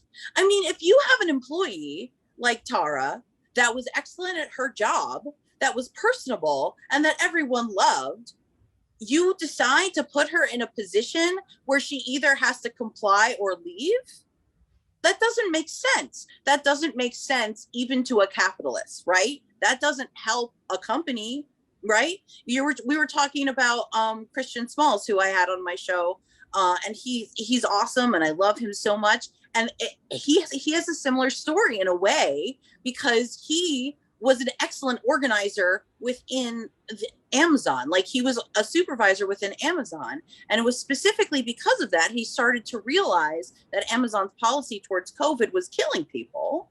And then they fired him because he became too much of a liability, right? But before that, he was beneficial to the company and never rewarded for it. He was punished for it, right? So we have to start realizing that, this myth of like capitalism being married to democracy in some way, to that the capitalist mentality of a boss and a servant, of a slave and a master, this mentality is antithetical to democracy, to equality, and to equity. Rant over. I'm sorry, it's over. It was good. So you'll continue. And I'm actually going to pull up the thing about Caitlyn Caruso, the 19-year-old who was inappropriately, but give me a second to do that. But yeah, it's not a stretch that a guy who would sexually violate, harass, and assault, at least one, and there are other victims, by the way. You don't think there's other victims? There's other victims. I know this. Okay. And it's upsetting and disturbing to me to know this. I think I respect and always will respect a survivor's choice whether to come forward or not. And I think anybody who ever thinks about outing a survivor is doing a horrible trauma. So like that, let's get that straight right there. But I know. And I will also tell you this. I know, and I will not name names, I know for a fact that there are other victims of Biden. And I will also tell you that I know for a fact that there are journalists who know this. And I won't name names. My hope is that they're continuing to work on it. Wow. And I don't want that large corporations. You What? say well-known journalists at established corporations. I'm not even going to say who they are. They might be, they might not be. It's not important. I think what's important is I wouldn't want the heavy burden of being that journalist. You know, you've got to Yeah. have it. You come out with something against Cuomo, you come out with something against the Biden. You need it to be airtight. I understand that. I understand and respect. I would never want that job. That said, I know there are people who know. And what really upsets me is then there's the broader group who know they may not know the other victims' names and haven't spoken or interviewed to them, but they know that Joe Biden has this reputation. They've been treated certain ways by Joe Biden. Do you think he doesn't act to journalists this way ever? Please. So, or in front of them, they know. Yeah. The worst kept secret in the DC press corps is like people know who Joe Biden is. But what is it? They just want to cozy up to power. Look, if you're embedded in the Biden campaign when they're like running for the nomination and then running obviously for the presidency, are you gonna tell what you know and then not be in the Washington press corps? Because no, you want to be there in the briefing room when Jen Psaki stands up because you busted your ass to go to journalism school. You're smart and good at your job. And are you going to be unemployed or have to work for a smaller local outlet that, which I don't, you know, if anybody wants to do that, local outlets do some really great reporting, but I got you nothing. understand what's at stake here. What?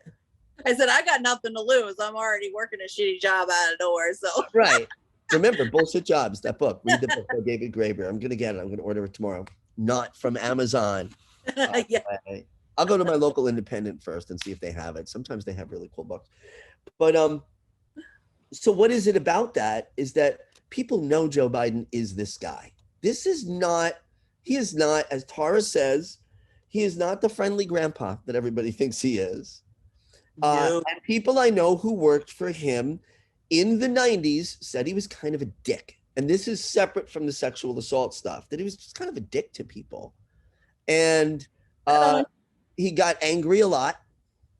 He's rageful. And look at him on the Senate floor talking about we'll lock you up. If you go jaywalking, we'll lock your ass in jail. Like, this guy's not a nice guy.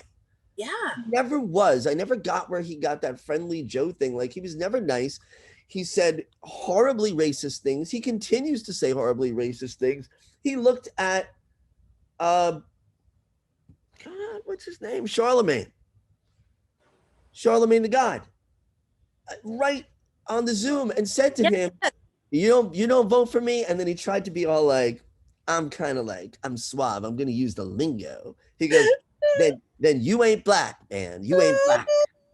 String PA, stop it. Let me tell you, Charlemagne gets kudos. She should win an award for not jumping through that Zoom and grabbing him by the necktie and being like, what the fuck is wrong with you? Seriously. You ain't black, asshole. First of all, what do you know about being black? Nothing. What do you know? Nothing. You know, because I'll tell you something. I don't know what it's like to be black. And at least I call out white supremacy and racism when I see it. I've never heard the word white. The only time Joe Biden or anybody like of that caliber is going to call out white supremacy if it's a bunch of like MAGA people doing it. And yeah, there are MAGA white supremacists. Not all of them are, but there are those people. Yeah. And call them out, but you're not calling out your own. But when you talk again, I'm going to queue up those things because what I want to say is this. Look, we'll throw this out. Everybody knows who Joe Biden is. Well, everybody in the press knows, and a lot of people in Washington know, and they've known for decades. They're not shocked. His staff who worked for him for years, they know. Yeah. This is not. How many other stories are buried at the University of Delaware in that paperwork that you don't want anybody to go through? How many other stories are there? Yeah. I know there's a few. And what does it mean to us? What does it say to victims when we allow Andrew Cuomo to remain in office for 2 weeks after being found to have sexually assaulted or harassed at least 11 women, including a state trooper. You get away with it. Eric Garner raised his hands in the air and said, "Boys, leave me alone." And they murdered him on the street. George Floyd did nothing. He didn't even put his hands up and say, leave me alone. They just tackled him to the ground and killed him. Yeah. Right? Andrew Cuomo commits, according to Tish James, the Attorney General of New York, he committed federal and state crimes. And he put his hands on a law enforcement officer more than once. What happens to him? He gets to tell us when he leaves. His brother gets to be the anchor of one of the most popular news show, which doesn't mean a lot. The viewership is down on CNN and all across the board. Fox, MSNBC, nobody's watching that shit. But he gets to be he's key. He keeps his job after helping his brother say these women are liars. That's rape culture. And it perpetuates and allows this to continue. And so when you say what you got to say in a second, I'm going to come back. I'll signal you when I'm ready. And I'm going to show you the story of Caitlyn Caruso in her own words, who was sexually harmed by Joe Biden. We all know the story of Lucy Flores, how she was harmed by Joe Biden. She wrote an article in The Cut called "An Awkward Kiss Changed How I Saw Joe Biden." He kissed her without consent. Pattern, maybe?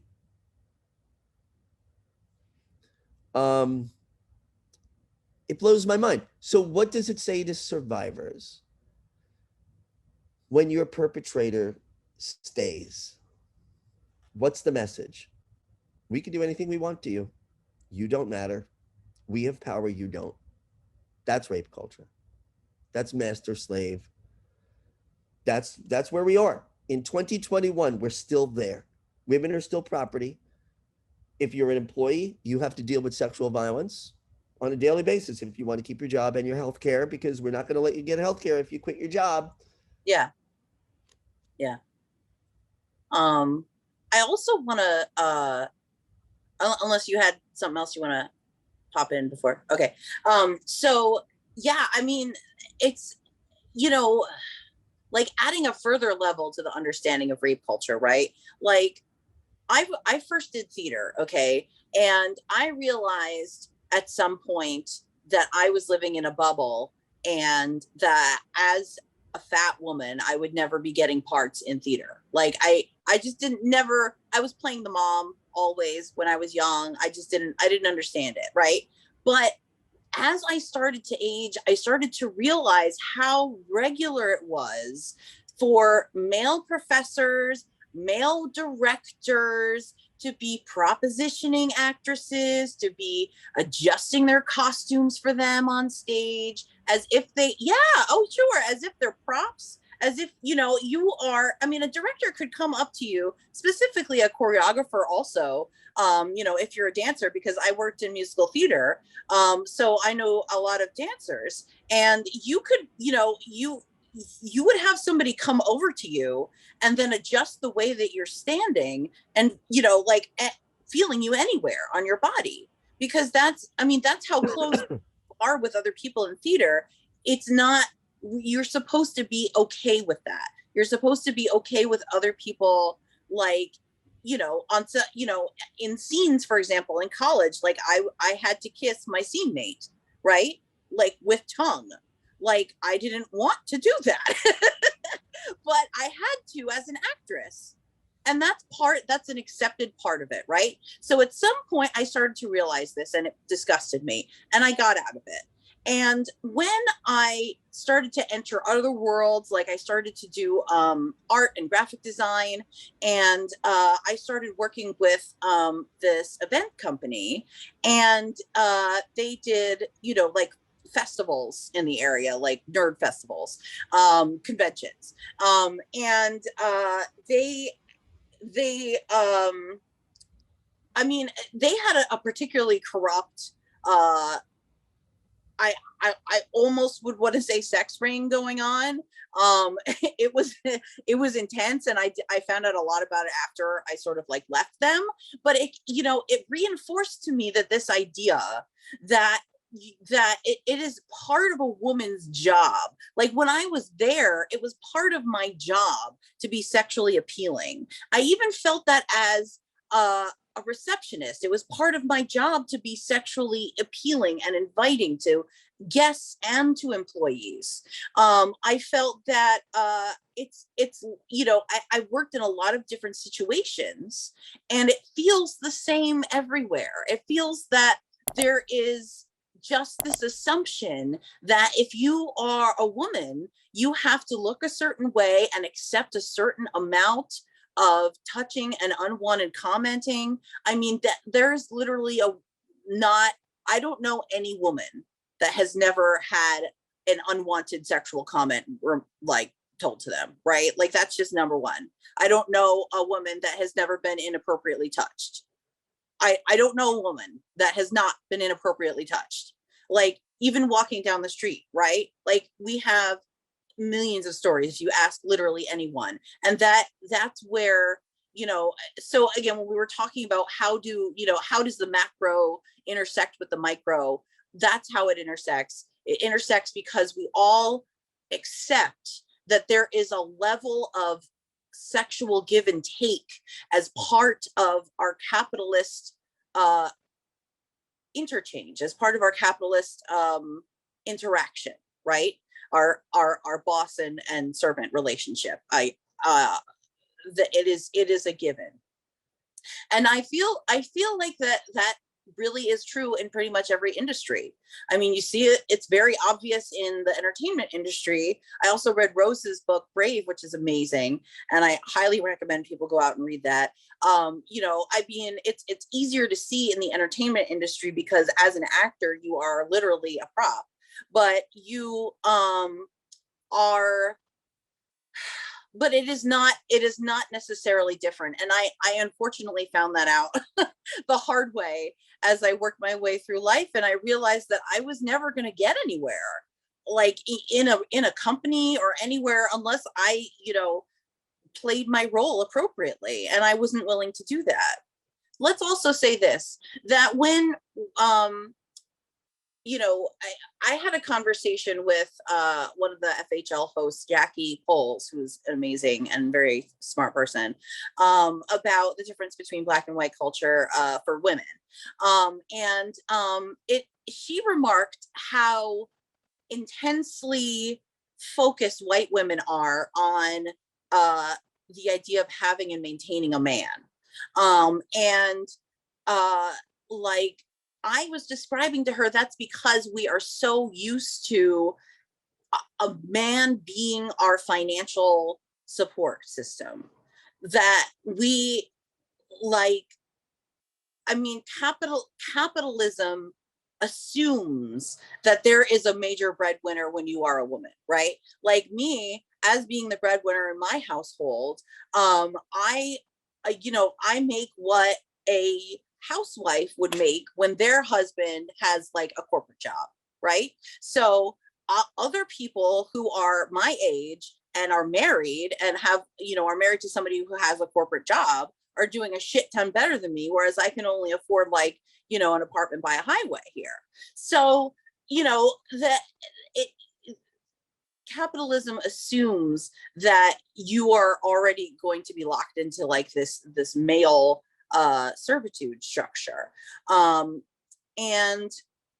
that is evident as well in the workplace. And, you know, when we think about, you know, sexual harassment in the workplace, we often like to think of like Mad Men style, like 1960s situations. But this is something that we should, you know, those instances are something that we should look at and say, oh, you know, this is still happening today.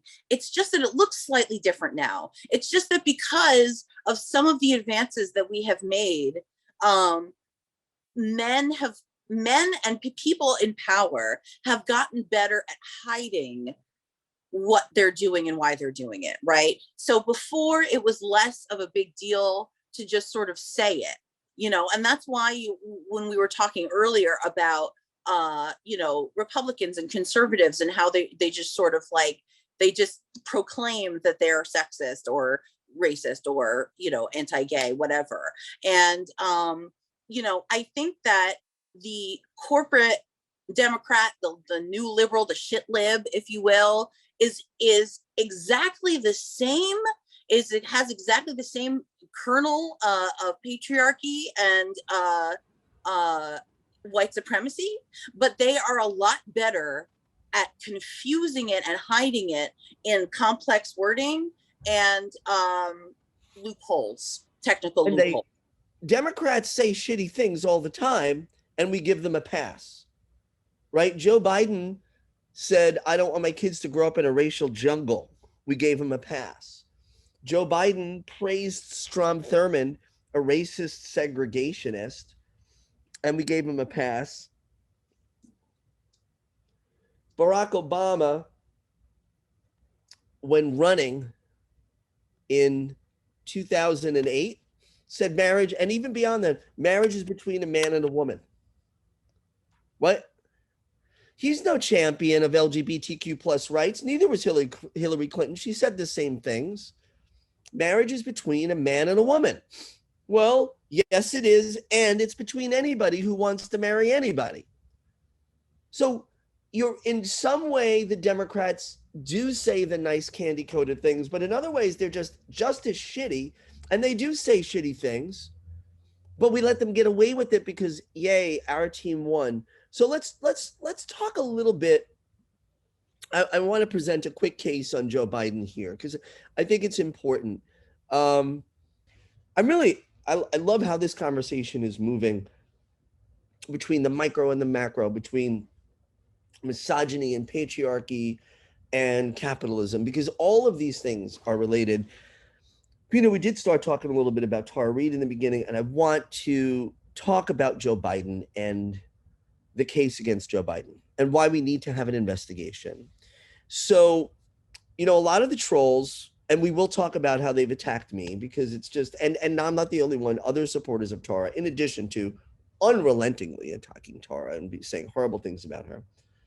But the trolls will try to dismiss Tara and say, well, she's a grifter and she's a liar and, she committed these crimes, which she did not commit. They just lie. They spread this. That's rape apology, rape culture. They engage in that. These Democrats, by the way.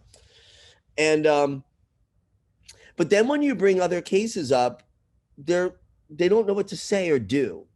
So one of the cases that was very compelling was that, so in April of 2019, 8 women came forward accusing Joe Biden of harmful, inappropriate touch. Tara Reade was one of them. And what Tara Reade described was that Joe Biden used to run his fingers up and down like the back of her neck at meetings and play with her hair. It's gross. It's sexual harassment.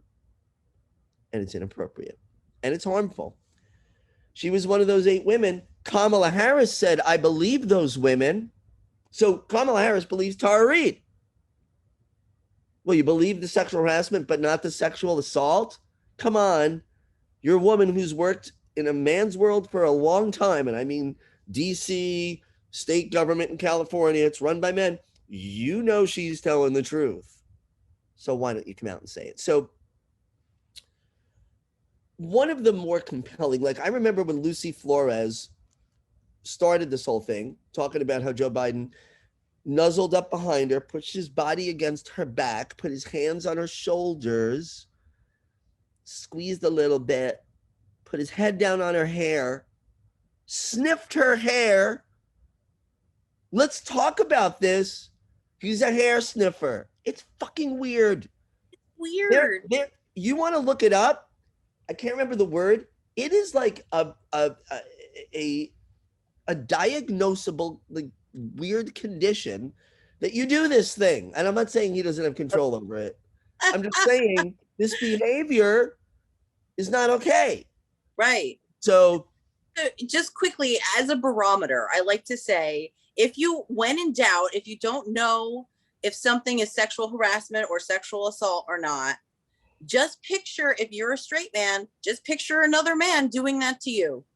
I've never heard that. That's so good. You were awesome. Yeah. Anyway, Oh, I all right, like I'm that. going to share screen now. And by the way, loving the highlights in your curls. Oh, thank you. That's a $6 clip-on, but thank you. Oh, it is? Yeah, I can't afford to dye my hair. No. Who knew? Who knew? It looks fantastic. All right, here I go. I'm sharing screen because they said it was good to share. All right, here we go. So let's look at this first one. So after Lucy Flores came forward and said that Joe Biden nuzzled up against her and sniffed her hair and kissed her head without consent, never having met her before, right before she went on to speak. And don't think he didn't do that on purpose right before she went on, so she would be thrown off her game. Like, that's what they do. Then 7 other women came forward, including Tara Reade. Well, one of those women's name is Caitlyn Caruso. This article, by the way, this is a screenshot from the New York Times. I forget the date, but it was sometime in April of 2019. They did an article, something like Joe Biden's touchiness. And on the cover is Joe Biden talking to 2 what look like bikers. And the woman is sitting on his lap and his like hand is on her. And the man, I'm assuming her partner, is looking and like beaming, not in a very positive way, at Biden. Like, why is she on your lap?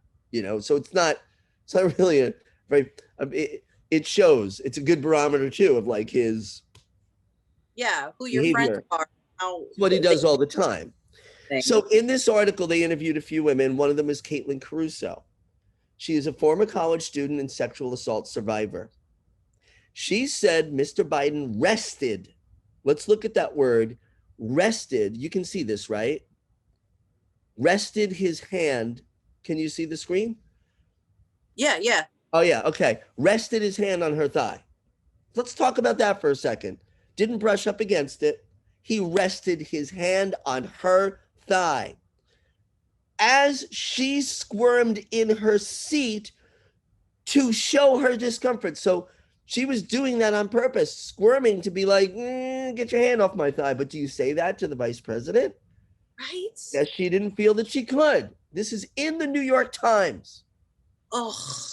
And then hugged her just a little bit too long. Her words at an event on sexual assault. Ugh. She was 19.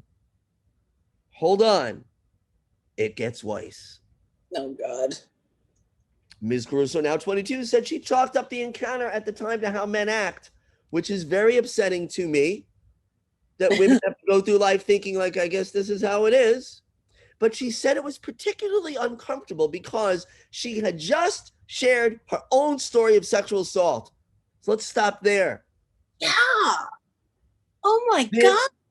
is huge red flag behavior, and had expected Mr. Biden, who wrote most of, but he was the architect of the 1994 Violence Against Women Act, to understand the importance of physical boundaries. Then she goes on to say, it doesn't even really, this is a quote from Caitlyn Caruso, doesn't really cross your mind that such a person would dare, look at these words, perpetrate harm like that. 19-year-old Caitlyn Caruso was harmed by Joe Biden as he rested his hand on her thigh, pulled her in for a close hug, and wouldn't let go despite her physical efforts to disengage from him. Yeah. And he ignored them, as all predators do. They plow right through the stop signs. Yes. After she had told her story of sexual assault in public. That is a hugely alarming example of predatory behavior. And who's getting off on like, I'm gonna touch her upper thigh? Guess what's right between the 2 thighs? The genitals. Mm-hmm. Right? You're not, and I get it. Like, if you're a touchy-feely person and you need to understand you can't just do that in today's world, you would maybe like put your hand on, rest a hand on someone's shoulder, pat someone on the back. Like, there are ways of expressing human comfort to another soul. Yeah. And touching inches from her genitals is not that way. No. And not letting go after she had told the story of being sexually assaulted. So let me say, this in and of itself should have been enough to sink his campaign.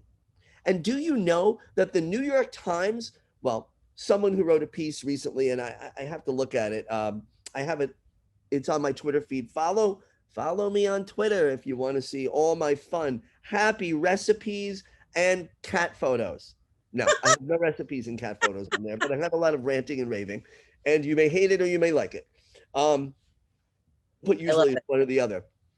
But the point is, if you look back in the past 2 days, I showed how a New York Times reporter described today, like within the past 2 days, described the difference between Biden and Cuomo is that Biden's touching behavior was friendly. And I said, are you an idiot? Because you're an opinion writer for the Times, Gail Collins, I think her name is Gail Collins. And she said that Biden's behavior was friendly. I'm like, your own fucking outlet quoted a woman who said she had just told her story of sexual assault in public for the first time, and Biden harmed her. Her words, harm, HARM, is not friendly. So let's. You teased us. Give us your Twitter handle. At Anthony Zenkus, at ANTHONYZENKUS, or you can just put in Professor Zenkus or Prof Zenkus, and it will come up. Yes. You are a must follow. I am declaring you a must follow. I declare you a must follow. I love it. Anyway, please continue. So let's talk about Lisa Lehrer, shall we?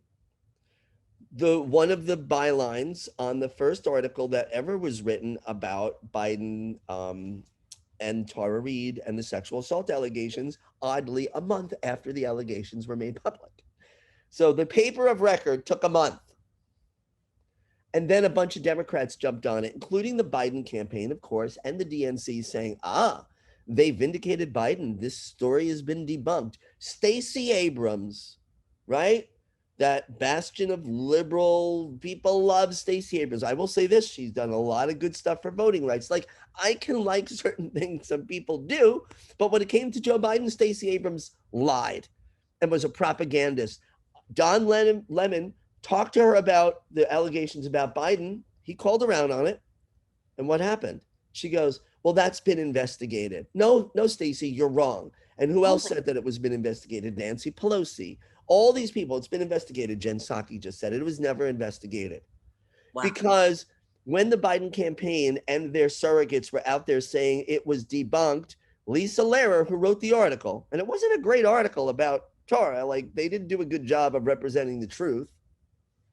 But even Lisa Lehrer had to say, Biden campaign talking points, quote, inaccurately suggest the New York Times investigation found that Tara Reade's allegation did not happen. Her words, our investigation made no conclusion. Anybody saying it was investigated is lying. And after Lisa Lehrer said this, guess what the New York Times editorial board did? They came out on their own opinion page and said, we are calling for a full investigation into the Tara Reade allegations because Americans deserve to know more about a sexual assault accusation against the likely Democratic Party nominee. This is the Times. They have never retracted this. So the lie is that Joe Biden's touches are friendly. I just showed you a couple of cases where they were harmful, not even separate from the Tara Reade allegation, right? Lucy Flores was, I don't know if she used the word traumatized, but she was very uncomfortable with Joe Biden's, I want to use a survivor's correct language. I believe she said she was very uncomfortable and awkward. What happened made her uncomfortable before she was going to speak. Caitlyn Caruso said she was harmed. Tara Reade, when Kamala Harris said that she believed her, said she was harmed by the sexual harassment. Yeah. Okay. So that we've blown out of the water. Then the second thing, which is it was already investigated. No, it was never investigated. And here's the New York Times showing that it was never investigated because they're calling for a full investigation. And yet This is what liberals do online. I've seen that before, actually. Yeah, Sandy now, or I don't know if it's Sandy Nauer or Sandy Sandy K Nauer. And who Yeah. she listen, what she did. And by the way, I don't know if it's Twitter. Is that really someone's picture from, I mean, it's somebody's picture. Is that really the accounts? I don't know. I don't know Right. if there is a Sandy now. There it is, KNA. I don't know if that's her. Could be anybody. So just throwing that out there. No offense to if there's anybody with the name Sandy now. But the point is, somebody put this up. And I only say that because there's troll forums and they take different identities. And so the point is, responding to Crystal Ball and Sagar, who were on Rising at the time and talking about the Tara Reade allegations against Joe Biden. And look who else she responded to, or they responded to, whoever this is, Reid Alexandra. That's Tara Reade's account. So you are responding to a woman who accused a powerful man of sexual assault by saying that perpetrator could, quote, rape me in the middle of Fifth Avenue and I would still vote for him before I would vote for Trump or Sanders. And by the way, or Sanders. Or Sanders, like I get you don't want to vote for Trump. Yeah, but no, but Bernie. So somebody who wants Medicare for all, I would rather be raped by my candidate. Listen, this is why we call them Blue MAGA. They're no better. So this was last year, the 2nd of May, the same day that the New York Times, well, the day after the New York Times called for a full investigation. This Sandy Nauer person is coming out saying, please, Joe Biden, I would rather you rape me than I have to vote for Trump or Sanders. And stop the stupid. What we were trying to stop the stupid, but then you tweeted this. Oh my God. So that's a year ago, but look what happened yesterday. Jess Fuckit, or Fugit, says, I want Cuomo and Al Franken on a ticket together in the next presidential election. Oh my God. So let's understand that when Rose McGowan calls the Democrats a cult, she is correct. And I think it is also accurate to say that they, like the Republicans, but even more so because the Republicans kind of like, we don't care about Access Hollywood. He said, grab him by the pussy. We're like, oh, because there are women, I saw the pictures. Donald Trump can grab me and with an arrow pointing to her. Oh, yeah. Oh so, my God. Yeah, and like, look, you can wear any t-shirt you want. You can tweet, Sandy Nauer can tweet whatever she wants, but I can also call that disgusting. Yeah. And I will say the Democrats are no better than the Republicans. The Democratic voters are no better than the Republicans.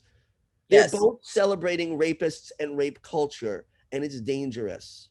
Yes. And you tagged the woman who accused Joe Biden in it, and that's sick and cruel. No, Democrats, here's my message. You are a rape cult, and no, you are no better than that, what you call, quote unquote, basket of deplorables who voted for Trump in 2016 and again in 2020. Absolutely. You're better than them. You have no moral high ground. You refuse to impeach Andrew Cuomo, and you're going to let him run again if he wants and chooses to. And you will let him, I will tell you, Whoopi and whoever else is on The View in a few years, after he goes to quote unquote rehab and gets therapy and his PR machine is working, and in a year he comes back on The View and talks about how hard it was, and Whoopi goes, the same Whoopi who excused Roman Polanski for raping a 13-year-old, saying it was rape, that Whoopi, and who said Joe Biden's touches were okay. One of my personal heroes. It's shattering. I used to love her. By the way, if you ever, I don't know if it's still on YouTube, if you ever get a chance to see Whoopi Goldberg stand up, I've seen it. Was excellent, on fire. But what happened? She bought into the cult, the Hollywood rape cult, you know, and Rose McGowan called it out. I love it. That interview with Rose, when they asked her about Alyssa Milano, Rose, fearless.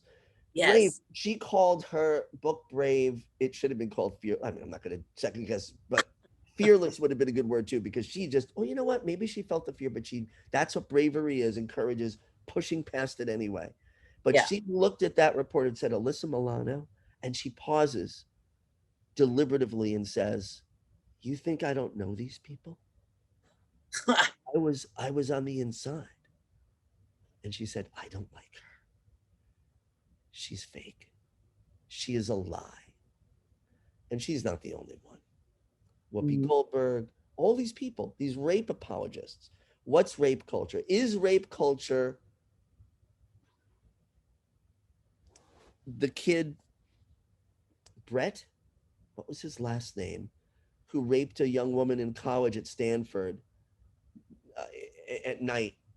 I can't think of his name, but he ended up with 3 months in jail for raping this woman. Okay. I More don't than know. most rapists get, unfortunately. Well, yeah, and his father's comment, "Wow, this is horrible." He got 6 months, but was let off in 3 months for good behavior. Um, but I think his first name was Brett. But you can look it up. So Stanford swimmer, rapist, right? He's a rapist, and he got 6 months in jail. And his father goes, "This is wrong. 6 months for 20 minutes of action. It's not action." She was literally unconscious. She drank too much. College kids sometimes drink and they don't know their liquor levels. So what do? They drink too much. And what a friend or a stranger should do when they see somebody passed out or about to pass out is make sure that person is safe. Yeah. Find out if they have friends around. Make sure they sit up so they don't asphyxiate on their own vomit and all that, right? They don't And mama kids. don't touch them in a sexual way, right? He raped her. He got 6 months of jail, off with 3 months for good behavior. And that's rape culture. But you know what else is Yeah. rape culture? Refusing to believe the victim of the candidate that you want to win because you can't stand the other guy. That's rape culture too. Right. Saying Joe Biden is friendly is rape culture. Saying Andrew Cuomo uh, deserves a chance is rape culture. All of it's rape culture. So will the tides turn now? We shall see. But I will say this: as an expert in sexual trauma, as someone who I teach at liberal establishments that they love, right? I'm representing myself here, not my employers, but the bottom line is I do the kinds of things that the liberals love to hold up. I Yeah. train judges and police and prosecutors on sexual trauma. You know what Mhm. I am doing right now? Calling for a couple of things. One, the impeachment of Andrew Cuomo so that he's barred from ever holding that office again in New York. Second. Calling on the Television Academy, the American Television Academy, to take his Emmy back and his publisher to stop publishing his book. He can publish it, self-publish it if he wants. Take that advance back. Mhm. And the most important piece of this is I'm calling for an official investigation into allegations of inappropriate, harmful touch, sexual harassment, and sexual assault against President Biden. And Yes. I am specifically asking the squad, I am calling out you, AOC, who has talked eloquently and honestly, and I was a trauma expert. I was so heartened to hear her speak from the heart about her trauma, and I believe her trauma. I am Yes. calling on her because you know why? Tara Reade reached out to AOC's office and never heard back. AOC, you can start an investigation tomorrow into Joe Biden. Ilhan Omar, you can start an investigation tomorrow into Joe Biden. Yeah. Ayanna Pressley, so can you. Jamal Bowman, so can you. Mark Pocan, the leader of the quote unquote leader of the progressive coalition in the Congress, you can start it tomorrow. Rashida Tlaib, Rashida, I think you believe Tara Reade. Don't be afraid. Start an investigation because listen to all those people who think, let's not. If you don't believe Tara Reade, then fine, investigate it. She's Right. willing to go under oath. And I'm sorry, this has to be the last thing I say because I have a call coming up, but Sure. Sure. we need to continue at some point. This is good. Yeah. Bernie Sanders, you need to call this behavior out because I will tell you this: Bernie Sanders' office was contacted, Elizabeth Warren's office was contacted, AOC's office was contacted. None of them replied. That's disgusting. That's morally disgusting. And No. you don't think all of these calls got to the highest level, if you're an intern answering the phone or answering an email and you Oh, see something about this, you don't handle that yourself. You give it no. to your boss and your supervisor. And what does your supervisor do? Say, oh shit, we have to let so-and-so know this. They make that judgment call. So I do not believe that AOC, Bernie, or any of the other members of the squad or anybody else. I don't believe Elizabeth Warren. I don't think they didn't know. They knew these accusations were out there. They Yep. did nothing. She tried to come forward with help, just like Blasey Ford got in touch with Dianne Feinstein's office. And Dianne Feinstein did the right thing with Blasey Ford. It took her a while. Yeah, you're right. For When sure. it came to Tara Reade, what did Dianne Feinstein say? That disgusting rape apologist Dianne Feinstein, she said, what took her so long? Rape apologist, rape culture, Democratic rape cult. How dare you? You broke the Blasey Ford story. And thank you for doing that, Senator Feinstein, but you're just another rape apologist. You were no better than the woman wearing the shirt that says Trump can grab me by the anytime he wants. That's no better. Exactly. So let's get rid of these two parties. Yes. You know what? Let's not even use the word party because I like parties. Parties are fun to go to. These two parties are not fun. They're organizations. Okay. But I need to run, and I'm sorry. I'm so having such a nice time speaking with you. Me too. This has been great. Come on anytime. This has been great. And please put your podcast together. You are so interesting to listen to. Listen, I will at some point. And thank you. I think the same of you. Maybe we could do some dual things together. That would be fun. Yeah, that would be great. We could be like, I don't know. We'll never be as great as Fred Hampton leftists because they're just awesome. But so yeah, we'll talk about it next time. Like, just so you know, and I want your audience to know this, and this isn't about me, but I'm a survivor of workplace sexual harassment and sexual assault in my life, which took place in school. Okay. I'm an advocate for sexual assault survivors and other survivors of other types of violence as well. You don't have to believe me. You don't have to believe Tara Reade. But 2 nights ago, yet again, my job was threatened by somebody who got in touch with Adelphi in Columbia, where I am employed. And like I said, my Twitter is separate. It's my own views. Trying to get me fired because I support a rape, sexual assault victim that they don't like. And this has been going on for a year where the trolls who set up troll accounts have done this because these people are horrible, bad people, and they know it. They know it. They're affiliated with a woman named Sally Albright. Sally Albright is a Democratic operative. She knows Joe Biden. And she works for either a PAC or the Democrats who hire her to do things like this online. Sally Albright used to work for Newt Gingrich. Ugh. She's not a good person. And so these people attempting to get me fired from my jobs because they don't like that I'll end with this piece, that they don't like that I stood up for a survivor of sexual assault that they find inconvenient. But I will tell you this, the troll activity around Tara Reade is off the charts since the Cuomo resignation, or actually really since the Attorney General's report last week. You know why? Because they're terrified. Yeah. They are terrified. They know there's people out there, even beyond Tara, who know things. I know. Listen, if our democracy is strong, we too can weather this. Hold Joe Biden accountable, investigate it. If there's nothing to it and I'm wrong, I'll come out and be like, all right. Yeah. But let's have the investigation. Seriously. Thank you. Absolutely.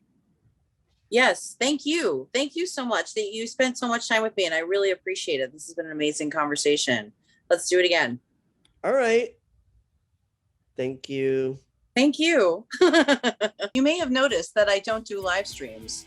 It's a lot, and I'm like one person, okay? But I would still love to be able to uplift your voices the way that live streamers do by highlighting your chats or your indie businesses, because I know how hard it is for a millennial out here, and I'm happy to share my platform with people who support me. If you would like to see your comment or small business promo scrolling at the bottom of my screen, then go to ko-fi.com/Melensplain and buy me a coffee for $3. If you would like to ask me a question and actually get a response, then buy me 2 coffees at $6 and I will put your question in my next Q&A episode. If you would like to insult me, I can take it. I got a thick skin. And honestly, I have a good sense of humor as well. Like my upcoming Q&A episodes, I will be doing special insult episodes. So if you would like to see your insult on my insult highlight reel episode and possibly get one back, then please buy me 2 coffees for $6. Then I'll be more than happy to clap back. Listen, I've been through hard times myself. And if you're really, really struggling and trying to start a business, if you need mutual aid help, you can always message me on Twitter or at melensplain@gmail.com, and I will try to help you. That goes for anybody who needs to escape a bad situation, to anybody trying to start a small business. It's important to me that I lift up all of our voices and not just mine. As I've mentioned in previous episodes, this is my second side hustle. I love being able to speak out on these issues, but the reality of the situation is, in this capitalist hell that we live in, if I don't make any money from doing this, then I have to stop doing it altogether. Right now, living paycheck to paycheck for me doesn't actually even cut it. That's why I need your help. I don't have a Patreon. I can't offer you more content than what I put out publicly. I don't have the time, I don't have the money, and I don't have the energy. If you want to see more content and you want special member features, you have a PayPal account that you can donate to, then support me, and together we can make it happen. If not, I will fade away into the ether. As always, for all my links, please go to melensplain.com. Thank you.